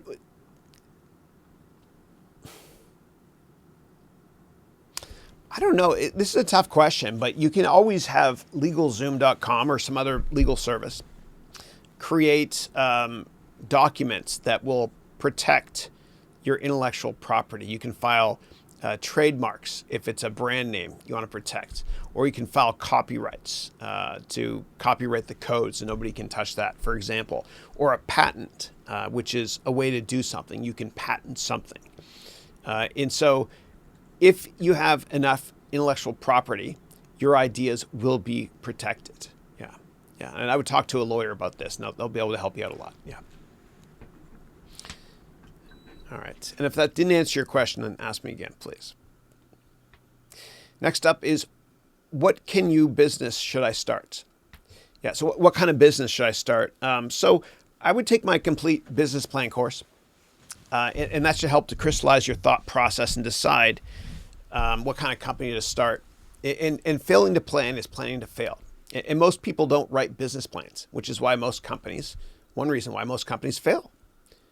And so take my complete business plan course. That will help you understand what kind of business to create. It'll challenge you in many ways, I say it with love in my heart, to think about the end market. You never want to start a company in a tiny market, because if the market is, say, $100 and you get 100% share of this market, or 100% of this pie chart, whatever, all you're making is $100. If a market size is $20 billion and you get, 10% share of that, that's $200 million in annual revenue. And so a lot of venture capital firms like Kleiner Perkins, who I've done business with before. So Kleiner Perkins, they usually don't invest in any company from a venture capital perspective unless the size of the market is $20 billion or more. Because in the unlikely event that company becomes very successful and they get 5% share of a $20 billion market, then that means they're making $1 billion in annual revenue. Yeah. All right. What to do when you concentrate too much on soft skills, and then you end up having basic level hard skills, but nothing in depth. Yeah.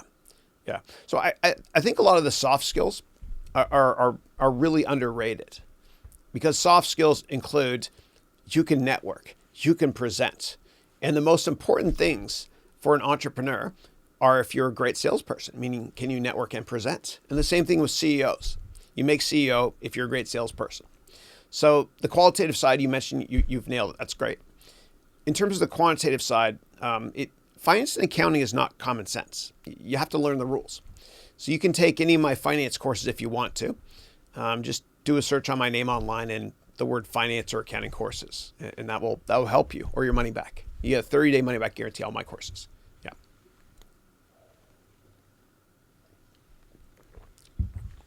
Okay, next up is Naveed.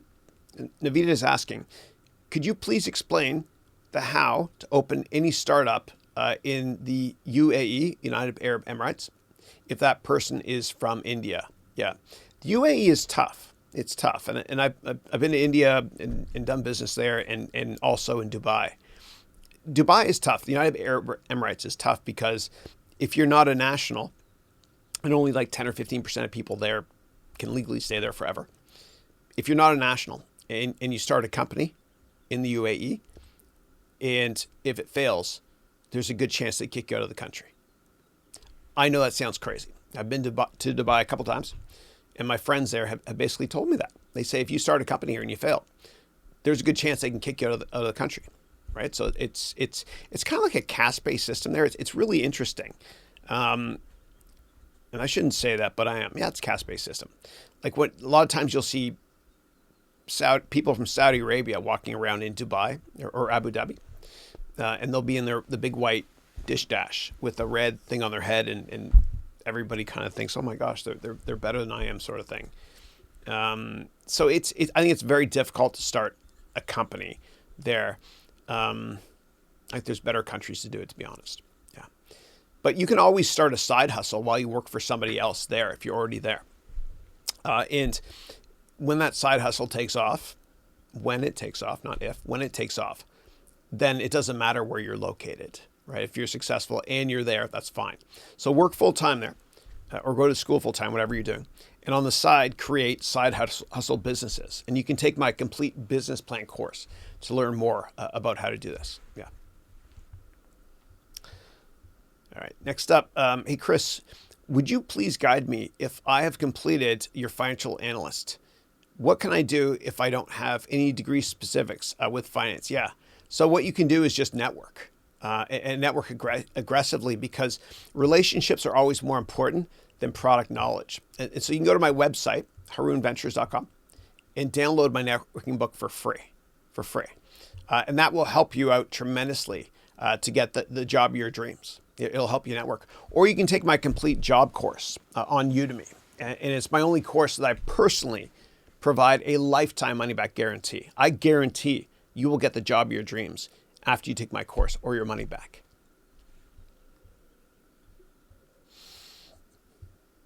Okay, great. I asked you guys for feedback in the audio. Everyone's saying great. Okay, it's good. Thank you. Appreciate that. Awesome. Thanks, everybody. Next up, hey, Chris, do you have any courses related to how to start a company and list them on a stock market? Any creator would be appreciated. Yeah. So I have a course called the Complete Business Plan course, which will help you start a company. In terms of how to list on a stock market, I recommend taking my course called the Complete Financial Analyst Training and Investing course. In that course, you're part of my company, a pretend company called MHS, which stands for Morgan Haroun Sachs. Please don't sue me, Morgan Stanley or Goldman Sachs or Haroun. Guess I can't sue myself.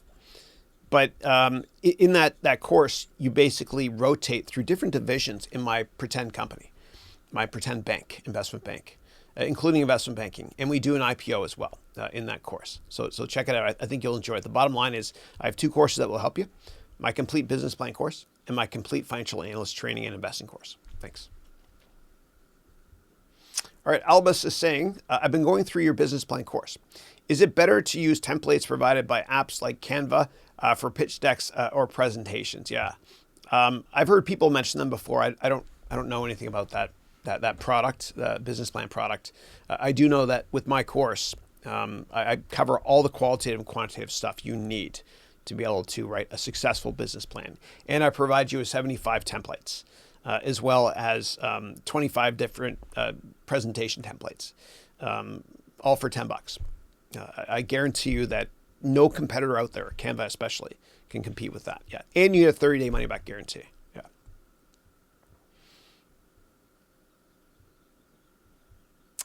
All right, Venkatesh. Hey, Venkatesh is saying, I want to get introduction to politics.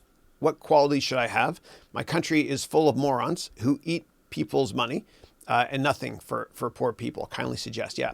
So I think if you want to become a politician, the best thing to do is to network. Grip and grin, or whatever they call it. Relationships are more important than product knowledge, and you have to understand how to sell yourself. So I would read my networking book for free on my website. That'll help you out a lot. Yeah, and set up a lot of informational meetings as well, which I explain how to do in my networking book. Yeah, because relationships are more important than product or political knowledge even. Yeah, and quite often the person that becomes, an MP, meaning a member of parliament where you live, or a congressperson, depending on if you're in the US or somewhere else, quite often the person that wins, it's not based on policies. It's based on, is this person pleasant? I know it sounds really trite and stupid for me to say that, but who am I most likely to want to have a beer with? That's usually who becomes president every 4 years. I'm not going to talk about the most recent president, but you can go back in history, the early 60s, when we had the first televised debate between John F. Kennedy and Richard Nixon. John F. Kennedy was much more personable, and Nixon was not. He actually had a 4 o'clock shadow growing. It made him look a little bit sinister. The same thing with all presidents, or most presidents. Who do you want to have a beer with, Ronald Reagan or Dukakis? Reagan for sure. He's my favorite president ever. And then you look at Bush Sr. He lost to Bill Clinton because Bill Clinton is more friendly. And then you've got George W. Bush Jr. He beat Al Gore because he's, I don't know, like I as much as I love Al Gore, who invented the internet, I think that Bush Jr. was much more friendly, more affable. And the same thing goes to the 2004 campaign. Bush Jr. should not have won again after what happened in Iraq. But he won because John Kerry, wasn't as affable or as friendly as Bush. And the same thing with Obama. Love him or hate him, he's a very friendly guy, easy to get along with, which is one of the many reasons why he won 2 elections. I'm not going to comment on the current administration.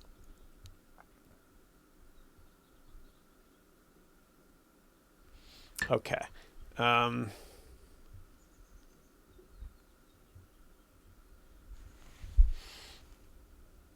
right. And if I missed anybody's comments, please let me know.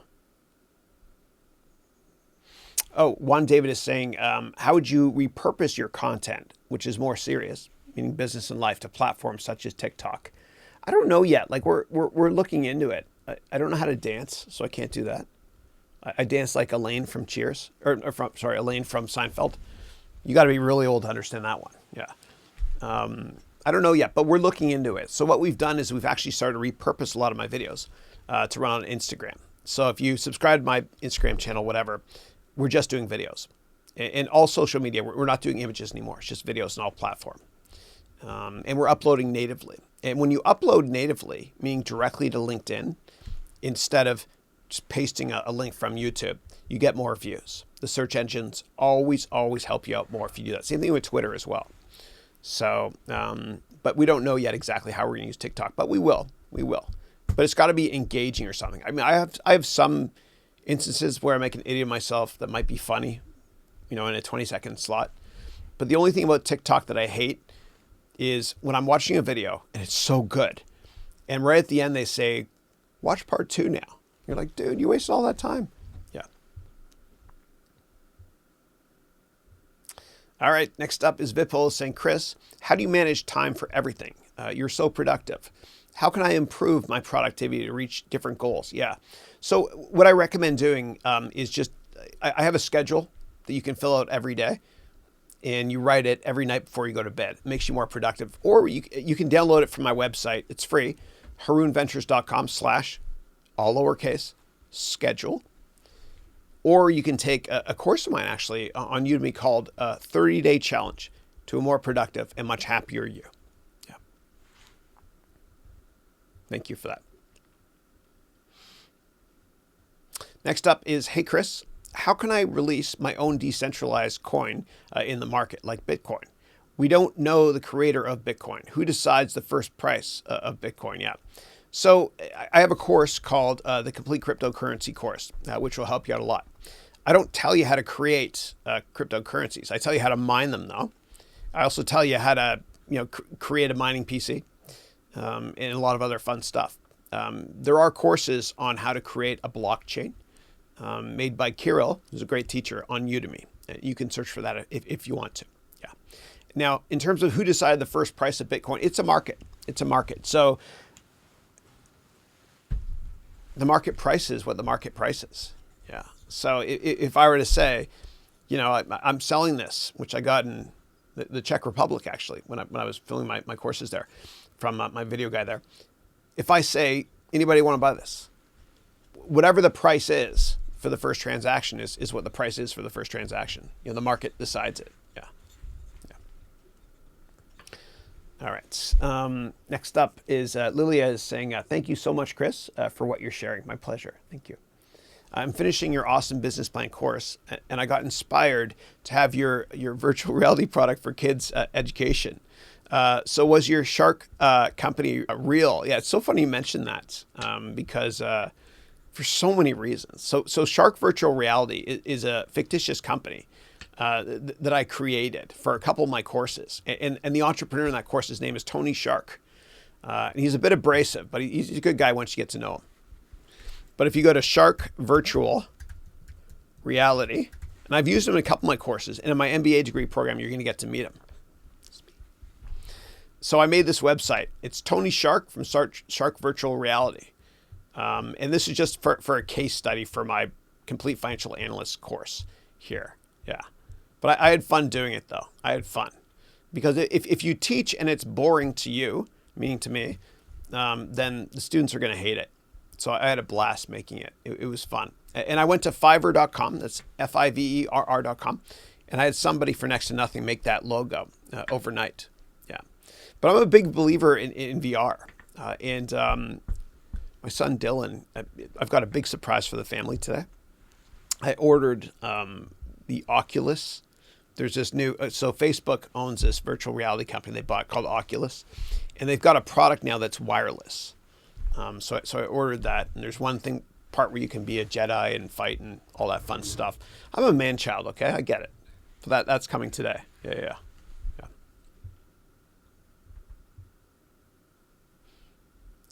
And at some point, I am going to teach, I'm going to find a way, and I've got a PlayStation with virtual reality as well. And some of the games are pretty cool.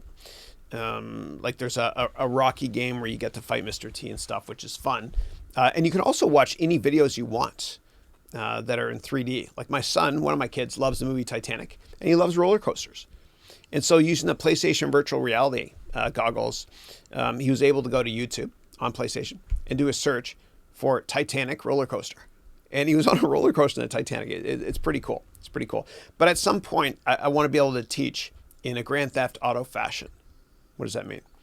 Well, I don't want you guys to steal autos, but I want that open world concept so that you can all interact with each other, kind of like what Activision Blizzard did with World of Warcraft years ago.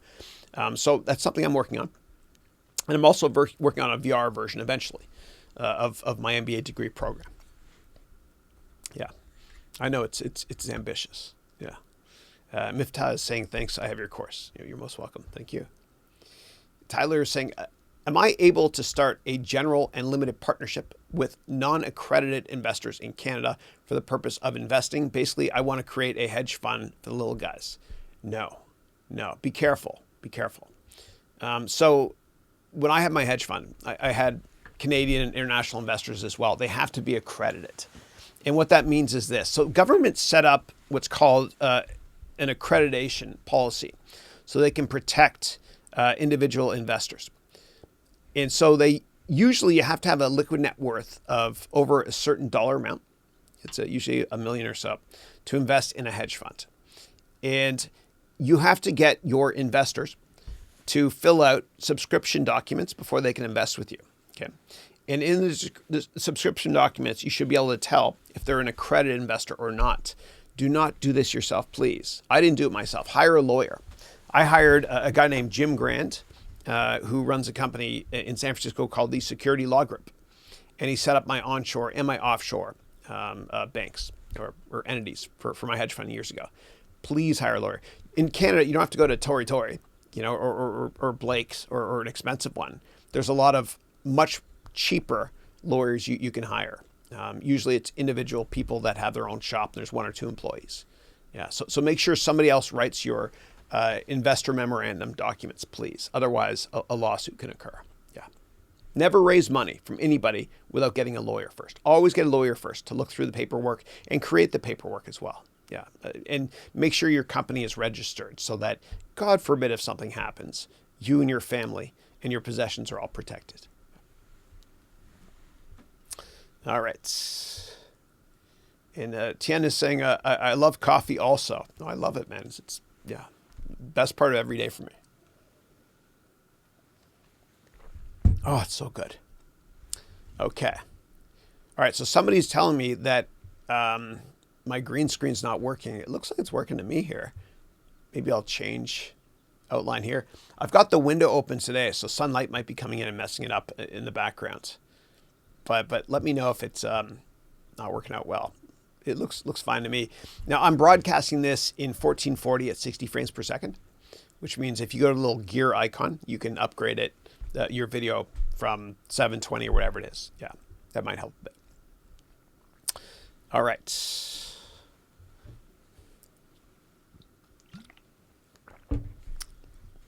All right, next up is, should I get an MBA in finance or a master's in finance? Definitely an MBA. Just because master's in MS in finance or Master of Science in Finance, whatever that is, it's not as well known. Yeah. And if you don't want to do an MBA, I recommend doing the CFA, Certified Financial Analyst designation. It'll take you 3 years. You can study at nights and write 3 tests. And if you want to go down that path, let me know and I'll tell you how to do it and all that fun stuff. Yeah. All right. Give me 1 second, guys. Wow, there's just a ton of questions. I'm so sorry, everybody. I'm not going to be able to answer all these questions. So the call will end in about 40 minutes. And then I have office hours with my MBA degree students and then one-on-ones with them. So if I don't get to your questions today, just paste them again next week. And thank you. Yeah. All right. Next up is Ritesh, who's saying my 3rd time here. Welcome back, I should say. I love my dinner dates with you. Yes, it starts at 8:30 p.m. India. Hope to catch up with you over coffee. These 3 hours are the best learning hours I ever get. Wow, thank you, Ritesh. God bless you for that. I really, really appreciate it. Really appreciate it. Thank you.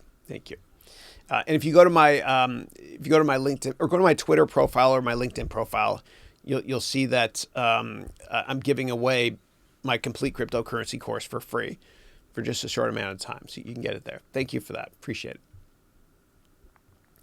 it. And my favorite food that's ever been made is dosa from India. I had it at Punjabi Grill, which is fast food at the airport, actually, in Mumbai and in Delhi as well. I love it. I don't know why that's not more popular everywhere in the world. Yeah. All right.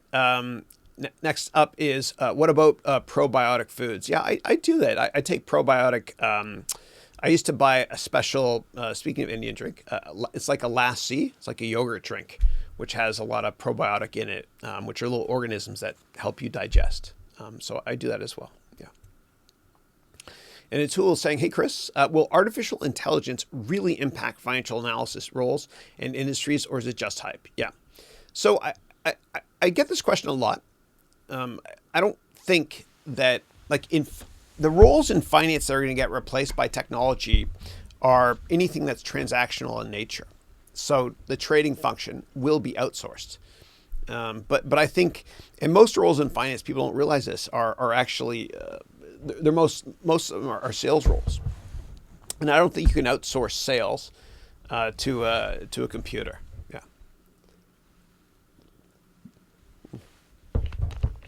it's so good.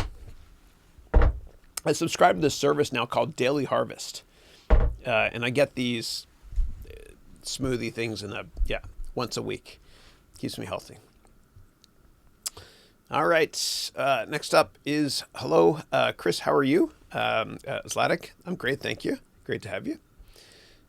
Next up, hey, Chris, do auto trading bots, are they a scam? Yeah, I think the best way to pick stocks is to just roll up your sleeves, take my complete financial analyst course, write up a one-pager at least on what you think of a stock as well as a financial model, and then invest. And if you do your research, you won't panic at the worst time. Yeah. Okay, next up is, hey, Chris, what do you think about insider trading? Yeah. So for those of you not familiar with insider trading, here's the quick and dirty.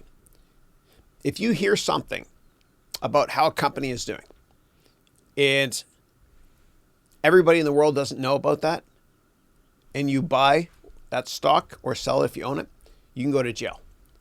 So companies release information that's shared with everybody. It's part of what's called Regulation FD, which stands for Fair Disclosure, which was created by Senator Eliot Spitzer in 2002.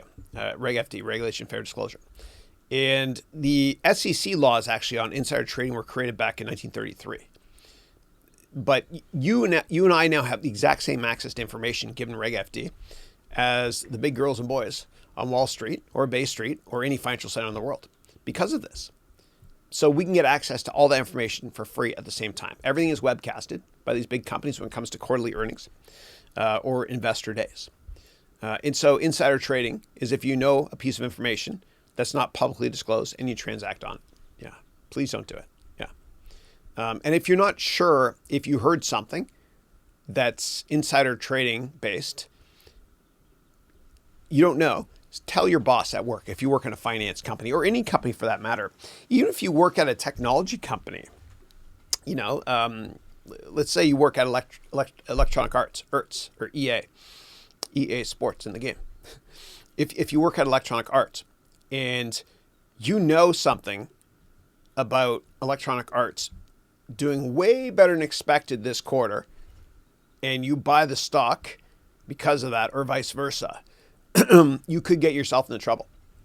And there's a couple senators, actually, speaking of senators, that are the subject of big investigations now because they knew about a lot of the corona stuff before the rest of the market did because they're privy to documentation. And so they sold a lot of their stocks. And a lot of people are pissed off, think that's insider information. No one's protected. Anybody can go to jail. And I visited friends in jail before. I've never done anything wrong myself, but I've had friends that have gone to jail for insider trading, and I visited them. And I had another friend of mine who got arrested, and I said, "What happened, dude?" And he said, "Chris, you're not going to believe this." It was part of the Raj Rotman scandal. And my buddy, who I used to work with at Goldman years ago, Gotham Shankar, he called me and he pleaded. He said, "Chris, can you please write a letter for me so that I don't have to go to jail?" And I did it. And it's out there in the public domain. I'm very proud of the fact that I stood by a friend. But what he said was he worked at some hedge fund. And some information he got on the phone, he didn't really remember it. And he had a bunch of monitors and he told somebody, and then he kind of moved on while he was eating his lunch. And the FBI was listening and he got arrested. But he cooperated. And Raj Rotman is in jail now, and a bunch of other people affiliated with the Galleon scandal, which reached massive heights. Like Gupta, who is the CEO of McKinsey, he used to walk out of board meetings and tell his buddy Raj Rotman, "Hey, here's what the company's going to be doing next." And obviously, he's no longer with McKinsey, but nobody's protected. Even America's sweetheart, Martha Stewart, she went to jail for 2 years for insider trading as well. And the word is that when she was being investigated, she wasn't that nice to the SEC folks, and maybe that had something to do with her conviction. I don't know. But you got to be careful. Tell your boss right away, or your compliance officer if you have one, or human resources if you hear something. You'll be a hero because that stock will be put on the restricted list at that point in time, so nobody can transact in it. Yeah, it's never worth it. All right, next one is Daksh, who's saying, can you tell me names of some quants with whom you're friends with or you worked with? This will mean a lot to me. Yeah. So I think just Renaissance in general. I've never worked with Renaissance technologies, but that's probably the most helpful thing. I've worked with people that have tried quants. They're never very successful. Yeah, only Renaissance has figured it out. Yeah.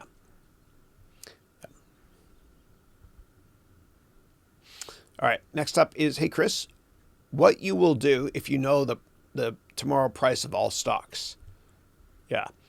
Well, I wouldn't do anything because that would probably mean I'm privy to something that I shouldn't know. But hypothetically speaking, if it was not insider information, then I guess I would just transact in all those stocks today and sell them tomorrow or cover my shorts tomorrow. Yeah. But I don't think you can make money being short-term focused. You get fooled by randomness. And there's no such thing as a successful trader. Why? Because we would know their names. They don't exist. You can't make money every month. Every month has 20 weekdays, which means 20 trading days. You cannot make money every month. It's physically impossible to do. Yeah. Yeah. And I think that we know of a lot of long-term investors that are successful, like Warren Buffett, because as Warren Buffett said, the longer the view, the wiser the intention. Yeah. Always do your own research, roll up your sleeves, and never be short-term focused. Because I promise you, people have gotten their faces ripped off in the past couple of weeks. You know, people, because you can't tell, you know, what government's going to mention from a stimulus perspective or from this terrible virus. You just can't tell. You don't know what news is coming next. And you don't know if I don't know, Riyadh and Moscow have, you know, additional saber rattling when it comes to the price of oil. You can't forecast that. You can't. So you got to be long-term focused. Yeah. And Fire Quartz is writing, I'm so glad you're doing this. Thank you. Me too. It's fun. It's fun. Ismail is saying, hello, Chris. I hope you're doing well. Likewise. I've done my bachelor's in accounting and finance. I want to study further, but I'm confused with international business and investment banking. Guide me. Yeah. So I would set up a bunch of informational meetings, and you can go to my website, harounventures.com, and download my networking book for free, because that will teach you how to get meetings with people, even if it's not face-to-face. You can do Zoom meetings or, you know, Skype meetings, whatever it is. And I want you to find people that work in those industries and, you know, just set up meetings with them so you can understand if this is something you want to do. Or intern with them. Ask them if you can intern.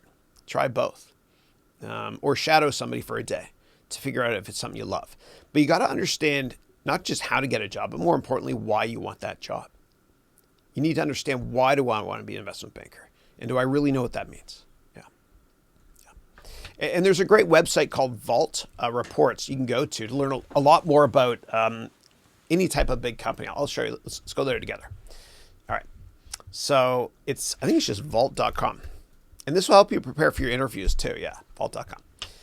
And what you can do here is you can actually get these books on how to interview at certain companies. And you mentioned investment banks. So they're actually here. They're here. Just do a search. You can research investment banks here. Okay.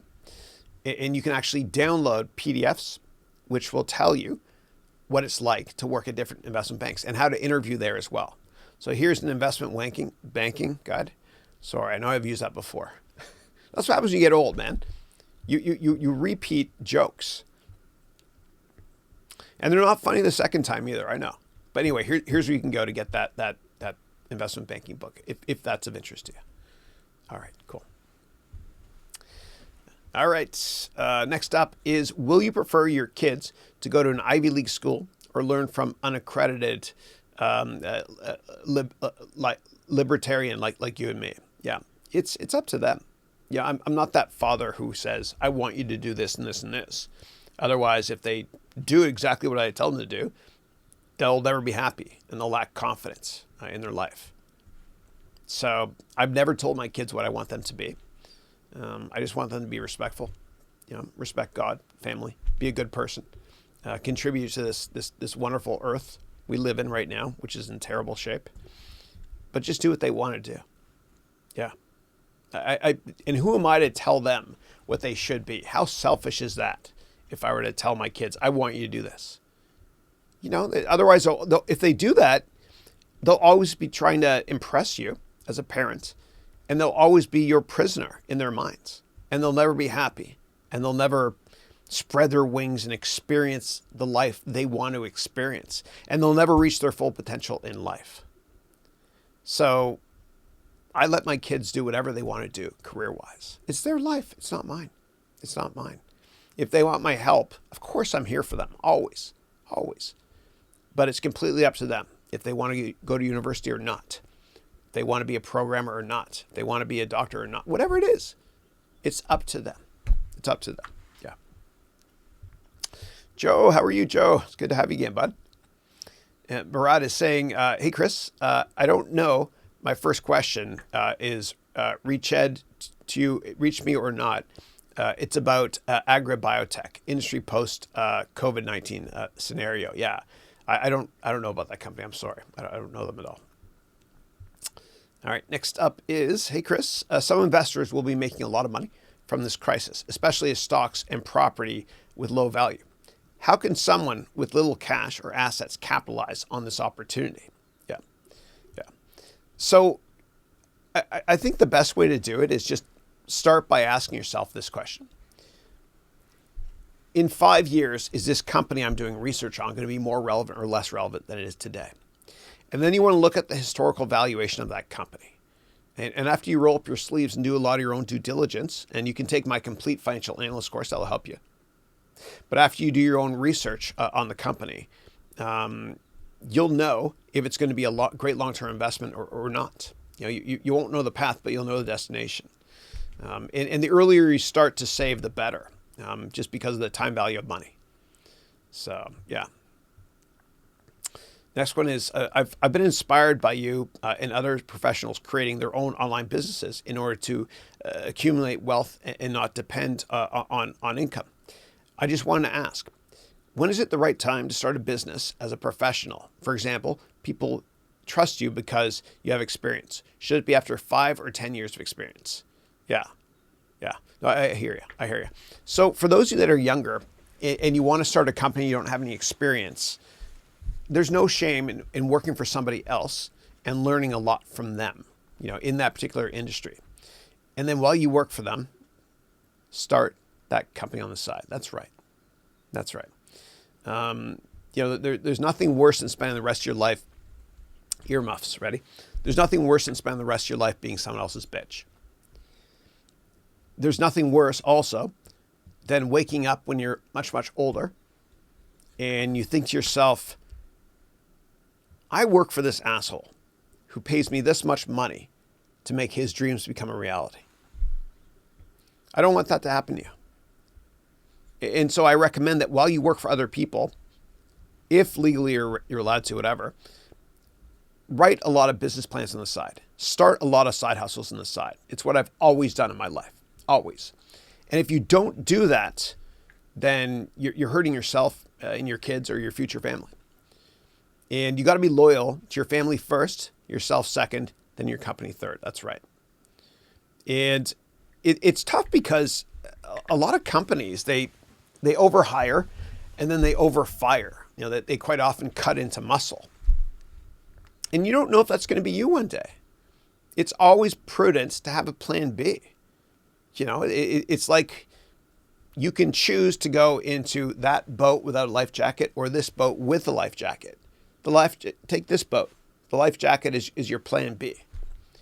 And always be starting companies on the side. Always. Yeah. Okay. Next up is, I know you've talked in depth on the subject, but what are your main tips for budget-friendly video recording? I can start now. I'd like to share some quick videos of the content I'm learning from a CFP course. Yeah. These things are great. Yeah. And for those of you in my MBA degree program, whenever I do a top-down video, I use this instead of my 4K Canon C300 Mark II cameras here. And this does a better job sometimes. All you need is this. In terms of audio, I recommend getting a Blue Yeti. Okay. A Blue Yeti, yeah. And I've got a backup one around here somewhere just in case this thing goes down. They're great. Or you can get an H1N Zoom device with a lavalier. Yeah. And I profile all those products in a course I have actually on Udemy called Video Production Masterclass, the complete video camera course, which is 27 hours. It's my longest course, yeah. All right. If I missed anyone's questions, paste them again, please. All right. Next up is, hi, Chris. How are you? I'm great. Thank you. Okay. Also, last one for me. What is your view on the ID 2020 agenda Bill Gates is pushing, where people will only be allowed back to normal life when they've been vaccinated? Yeah, I don't know. I have not formed an opinion there yet. I know that Bill kind of signaled something to the marketplace in terms of how serious this issue is. What he did was he actually resigned from the Microsoft board about a month ago. So he could spend more time working on his charity. God bless him. He and Melinda are saints in my mind. They're awesome. And he's doing everything he can to help find a cure for this. Yeah. But the second Bill Gates quit the board of Microsoft is when I really realized, oh my God, this is a bigger deal than I thought. Yeah. Yeah. All right.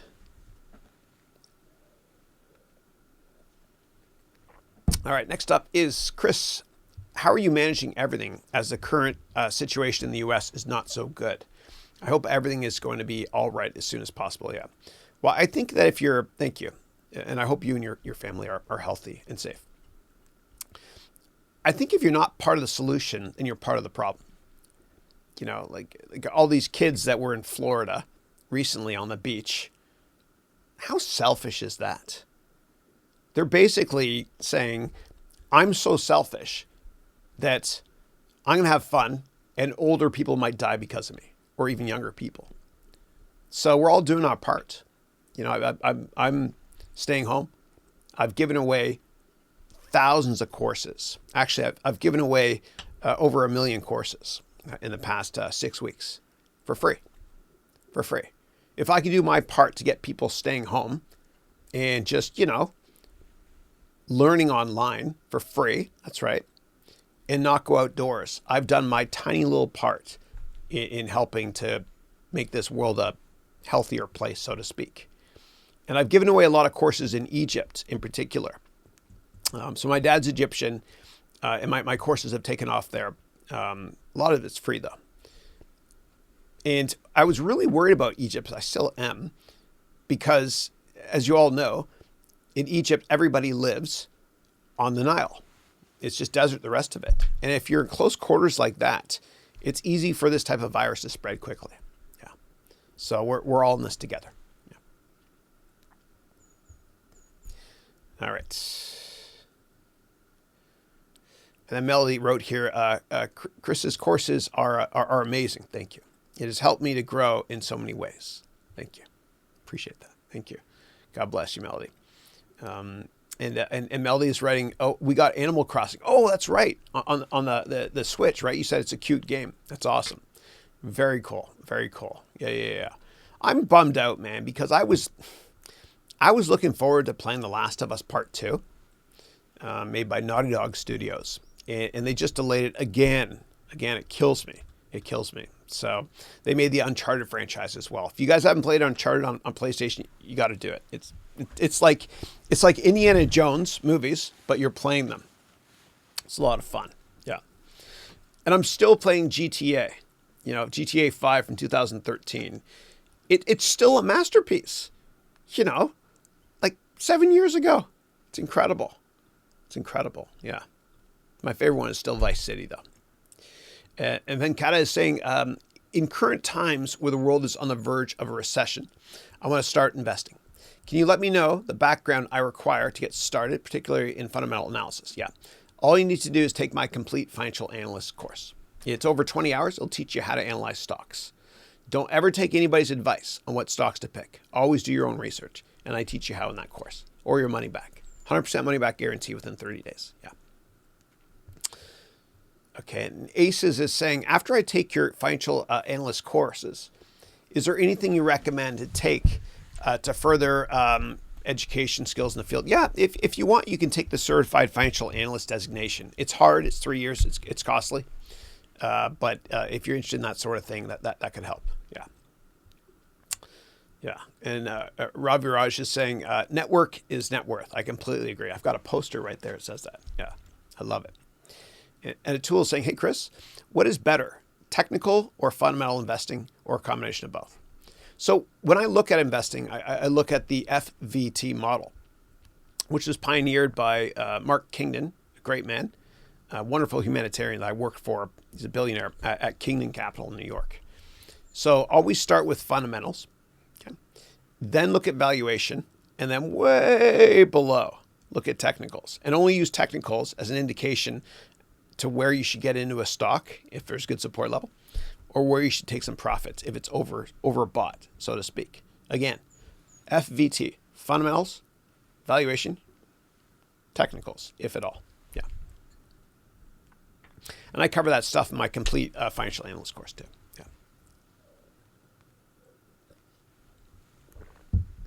Yeah. Next one is, how does Chapter 11 work? Why is the market going up despite... Okay, I answered this one already. Thank you. And God bless you more. Yeah, thanks. Yeah. All right. Next one is Nicholas, who's saying, when you apply and publish a model or part of a model, meaning your business plan Excel model, how do you ensure that you're not guilty of copyright infringement? You mean on mine? Yeah. So if you take my business plan course and you're using my financial model, that's fine. Just, I'm not gonna sue anybody. I promise. Yeah. All right.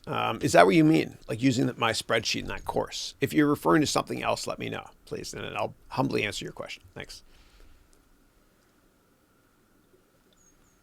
Gregory is saying hello. Hope you look like you're in good shape. I'm feeling good, thanks. And I hope you and your family are in great condition.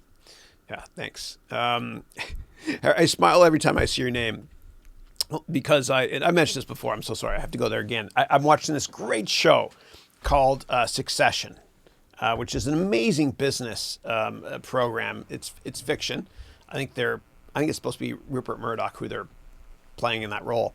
But there's a guy named Gregory who's British in real life, but he's funny in the show. So check out that show, Succession. And you're asking, what do you think of Disney Plus? It's amazing, dude. Like, they've already got 50 million subscribers. It's unbelievable. It's incredible. It's incredible. I think it's brilliant. Absolutely brilliant. I'm a subscriber. It kills me. I couldn't wait for the Star Wars movie. It's still not up there. The latest one, but I actually watched it 2 nights ago. It was okay. The latest one, yeah.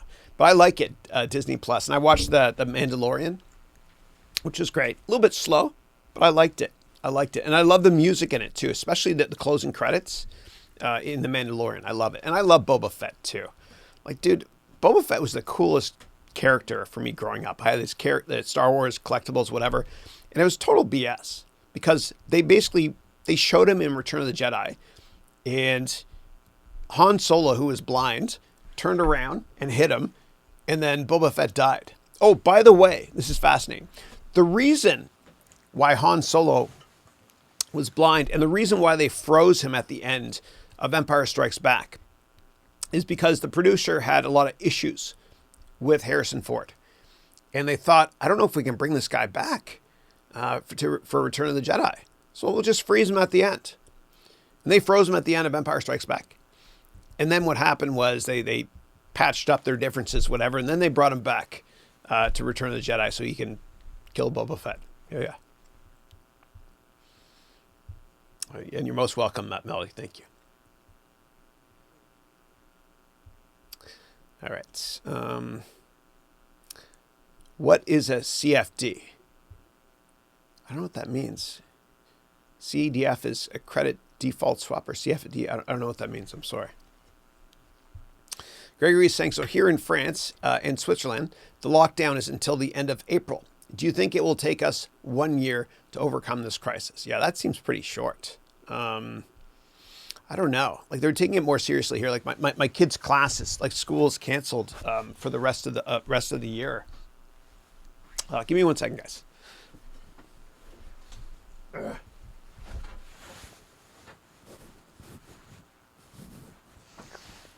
Problem with doing this green screen thing is the lights are so bright. Yeah.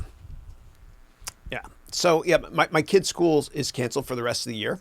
My oldest son, Andrew, he's happy because school is now pass fail. It's pretty good. I think he's in the 10th grade. Yeah. Yeah. So yeah, I don't know how long it's going to take. I don't think things will be back to normal for a long, long time. And even when the government says, okay, you can all go back to work now and go out of the house, there's going to be a period of time where at least 50% of the population is going to say, I don't trust you. Yeah. All right. And Adriana is saying, hey, Chris, currently working on a startup with some friends in college. What's the best way to get everything done with regard to equity of the startup? Do we have to document each person's share very early? Yeah. So the easiest solution is just go to legalzoom.com. And I don't get compensated by them, as you know, or anybody. And then just hire a lawyer to create the documents. And usually what happens is if there's 3 or more of you, and you all get equal share, there's usually language that says that if the majority of the people want a certain person to leave the partnership, they can do so. But the language has got to be documented by a lawyer. I'm not a lawyer. Yeah.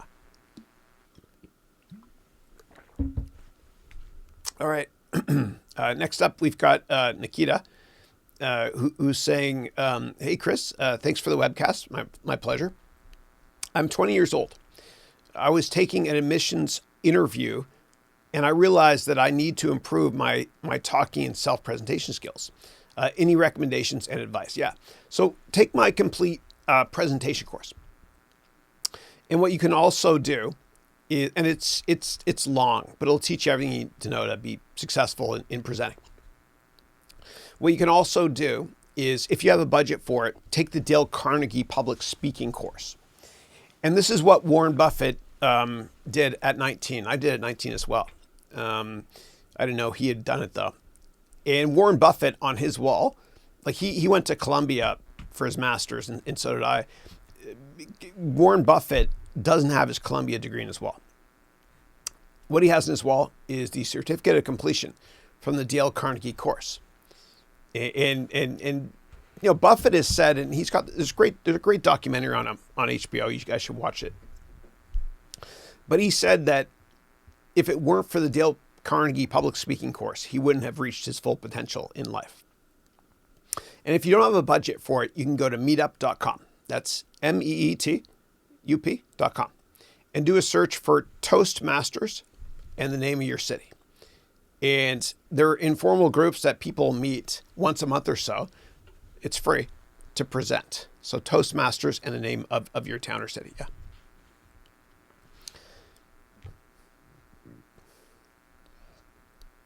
All right. And then Gregory's saying, you have students everywhere in the world. What do they say about the crisis? Yeah. No, thanks for that. So in my MBA degree program, which is where I have the most interaction with my students, I've got 158 students in my full-time program. The next full-time starts this December. It's 1 year. But my 158 students come from 41 different countries. And so early on, I have this one unbelievable student in South Korea. And she was really worried about it, and we all were early on. And so we all kind of lived vicariously through her, and we prayed for her, and thank God she's fine. And so we knew from an early stage, or early point at least, how serious this was. So I have students, though, in some countries, and they've confided to me, I'm not going to say which countries, where they feel really scared of the government right now and the military. I won't tell you which country, because they have friends that are getting beaten up for just going outdoors. So it's different. The feedback I get from students in different regions is quite different. It's quite different. There is a lot of fear, So God willing, governments don't get too much power. Because what's happened is I think it's the right call that we all stay home, but at the same time, I don't want governments to tell me what I can and can't do forever. It's like whenever there's a crisis, then regulation is created by governments. Like 9/11, after 9/11, the Patriot Act was created. And we had to give up a lot of civil liberties and privacy. I hope that after this is all done, the global political environment doesn't move more left to communism, which is disgusting. Yeah. So I just hope that's not a byproduct of what we're going through right now. Yeah. All right. Next up is Arav, who's saying, I just joined your course on Udemy. It seems amazing. Thank you. I'm currently in class 12. Can you give some tips to learn financial things without any finance or MBA degrees? Yeah. Yeah. So the best advice I can give is to take my complete financial analyst training course. Or you can take a shorter 4-hour course, which is Introduction to Finance, Accounting, Modeling, and Valuation. When you do those courses, or if you take them from other people, make sure you don't memorize accounting and finance. Understand it. Because if you memorize it, you'll never understand it. And you'll get a D, like I did in accounting when I took it in undergrad. I thought my life was over at the time. I got a D because I was memorizing it. Don't memorize it. Understand it. Love it. Learn to read financial statements like a good book. I know it sounds finance nerdy, but perception becomes reality. Condition yourself to love it and enjoy it. And the only way to enjoy it is to question everything. It's like Sega. Challenge everything. Question everything. Understand how these financial statements work. Understand every single financial ratio as well. Yeah. Like price earnings, for example. What is PE? Well, it's a ratio. The numerator is P, price. Denominator is earnings. What does that mean?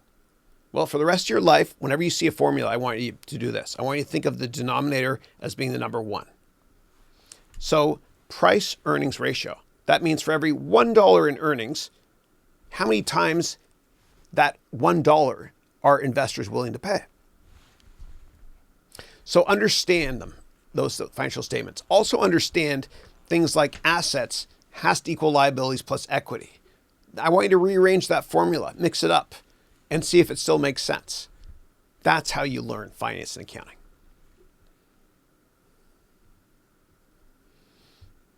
Okay. Next up is Gregory, who's saying, what do you think of Apple starting to produce the health equipment? Is it the next market for Apple? Yeah. So Apple's been trying to get into the healthcare market for a while. And like, for example, with the Apple Watch, they even did something which was kind of predatory. A number of years ago, they got rid of all Fitbit products in all Apple stores, which was totally not cool. And eventually, Apple's arch nemesis, biggest competitor, Google, bought Fitbit. It's interesting. So they've been trying to get into that market. They've got a health-based platform on here, which is only okay. It's only okay. They've been trying. They've been trying unsuccessfully as of now. And like the Apple Watch, they don't tell you how many they've sold because they haven't sold as many as they thought they should have. And it's a decent product. It's fine. But there's still no killer app for it. I bought an Omron watch. It's a great Japanese company that will test my blood pressure. The watch, maybe I'll show you guys one week. It's pretty cool. It's pretty cool. But God bless Tim Cook. I think he's a great corporate citizen for what he's doing to try to help. And I really do think he's sincere. I do. Yeah. I respect Apple a lot. Yeah. Because I do think that in this, I believe what Mark Cuban says. Mark Cuban says that the reputation of all companies for the next couple decades will be based on how they react this year to helping the world. And if you're not part of the solution, you're part of the problem. So I think everybody's got to do their part. And you got to question every company too. Are they doing their part to help? Meaning, are they not firing their employees for the whole year? Are they giving something away to help us because we're all in this together or not? They have to do something. If they don't do something, then it should be a PR disaster, rightly so, for every company on the planet. Yeah.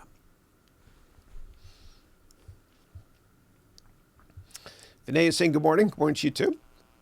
Gregory is saying, Chris, do you think China, Korea, and Taiwan will be the winner after the crisis? Yeah. So I think that, South Korea is definitely a model citizen for how to deal with this. They cracked down early. They tested a lot, and they saw that the curve flattened a lot. Yeah. Taiwan, I don't know. China, I don't trust. I don't.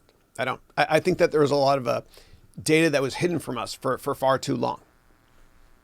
So I just don't trust any data that comes out of China when it comes to this crisis. I don't. And I know, like the Chinese government, their biggest fear is Tiananmen Square all over again. So in 1989, when there was that tiny revolution in China, it really caused the government to wake up there and think, oh my goodness, I don't ever want this to happen again. You know, and you've got a growing middle class and a lot of inequality in a communist country, which is slowly moving towards capitalism. They don't want another Tiananmen Square. They don't want that kind of revolution to occur. As a result, I think, and this is just my opinion, for what it's worth, the Chinese government has been hiding certain information from the rest of the population and the world, for that matter. I think it massively understated the number of cases. And I don't know, history will tell, but we might look back and think it was terrible that they did that, but we understand. Because if they created mass hysteria, then a lot of people would die and there'd be a revolution, that sort of thing. I believe in full disclosure, always. Always, always, always. Transparency builds trust. Yeah. Yeah. Yeah. But I'm very much against politicians saying that this is the China virus. I think stereotyping in general is a disgusting thing. No one's better off for it, ever. Yeah. Okay. And Vikas is saying, sir, I am Vikas from your financial analyst course. I love it. Thank you. Appreciate it. And Navid is saying, can you please food and beverage sector growth? Yeah.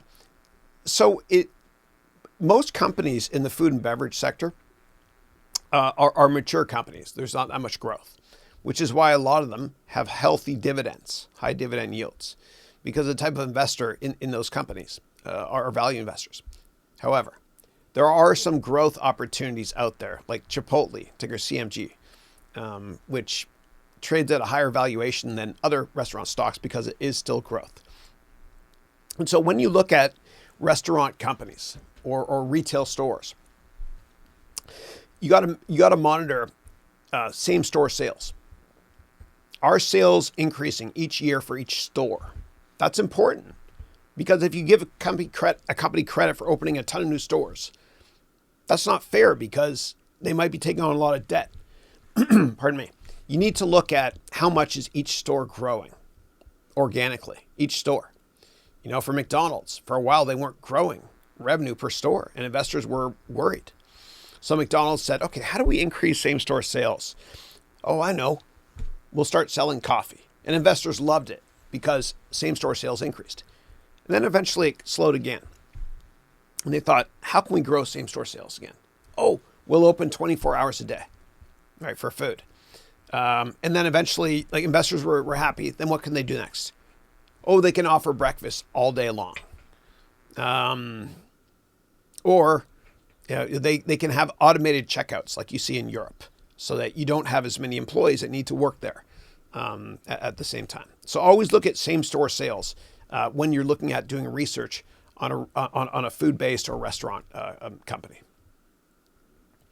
Josue, it's been a while. How are you? Hello, Chris. Long time. Yes. Great to have you back. From Brazil, right? Yeah. You wrote, I'm doing my capstone project, and I need to estimate the equity value with discounted cash flow of an oil and gas companies in the EU. I need to choose from one of these. And you list a bunch of companies. Do you know of any good sources that I can find a lot of information about oil and gas industry, statistics about the oil market, et cetera? Yeah. So I would just go to the investor relations page on those companies, if they have one. They might outsource it to another company. Find out what IR firm that is, and read the annual report, quarterly report, all the 8Ks, or all the press releases. And then that will help you to build out your model, and take my complete financial analyst training course, because that will help you to build out a DCF. I don't like DCF. That's just me. There's ways to value companies, many ways. You can look at price to earnings, price to revenue, a bunch of other multiples, or DCF. I don't like DCF because there are so many unknown variables. And if I told you that x plus 1 is 3, what is x? Of course it's 2. If I told you x plus y plus p plus w plus a plus, I don't know, wooden thing equals 3, what's x? No idea. That's what DCF is. There's too many unknown variables, garbage in, garbage out. Yeah. So the bulk of the value of the company that you're doing research on, the DCF, is going to be from the terminal value. So oops. Yeah, and I'm so sorry. We got to wrap up this call. I've got my MBA degree call for MBA degree office hour students really soon. So I'll have to wrap this up now. Let me take a couple more questions really quickly here. Okay. I also need to forecast, considering the COVID and how it can impact the sector and the company. If you can indicate to me any website or video, books, etc., it would be great. Yeah. So every company that's on the U.S. stock markets, for example, has talked about the impact of COVID. All you have to do is go to investor relations on any company and see what they've already said. So, for example, go to Exxon, investor relations, big oil company, obviously, and see what they've said. And look at what other similar companies to the ones you're trying to do analysis on have said the impact is going to be. They've disclosed a lot of these companies. One of the reasons is because, well, obviously, transparency builds trust, but also everyone's taking big charges now. They're kitchen sinking quarters. And I saw this right after 9/11 as well. Everybody knew that earnings were going to be awful. And so a lot of companies took bigger charges. They kitchen sinked it. Yeah. Because there wasn't that much of a pushback from Wall Street or investors globally. Yeah. Okay. And then you're saying here, thank you, Chris. God protects you and family. Thank you. And God bless you. God bless you. Thank you. Okay. All right. We're going to have to, I'm so sorry. There's tons more questions here. I apologize. I have to wrap it up. But if you want, you can copy your questions, save them, and ask me next week. I want to thank you all for your time. This has been a great call. Next week is our 86th call, and we do it every single Thursday from 8 a.m. San Francisco time until 11 a.m. San Francisco time. And what we do also is within 24 hours of this call being completed, I have my team in the description field of this video enter all the times and all the questions asked. So you can just click through for quick access. So if you subscribe to my vlog, I will see you mañana, which is tomorrow in Spanish. Otherwise, God bless you. Have a great weekend. Stay safe. Stay healthy. Do your part by staying home. Yeah, God bless y'all. And I'll see you all next week. Thank you.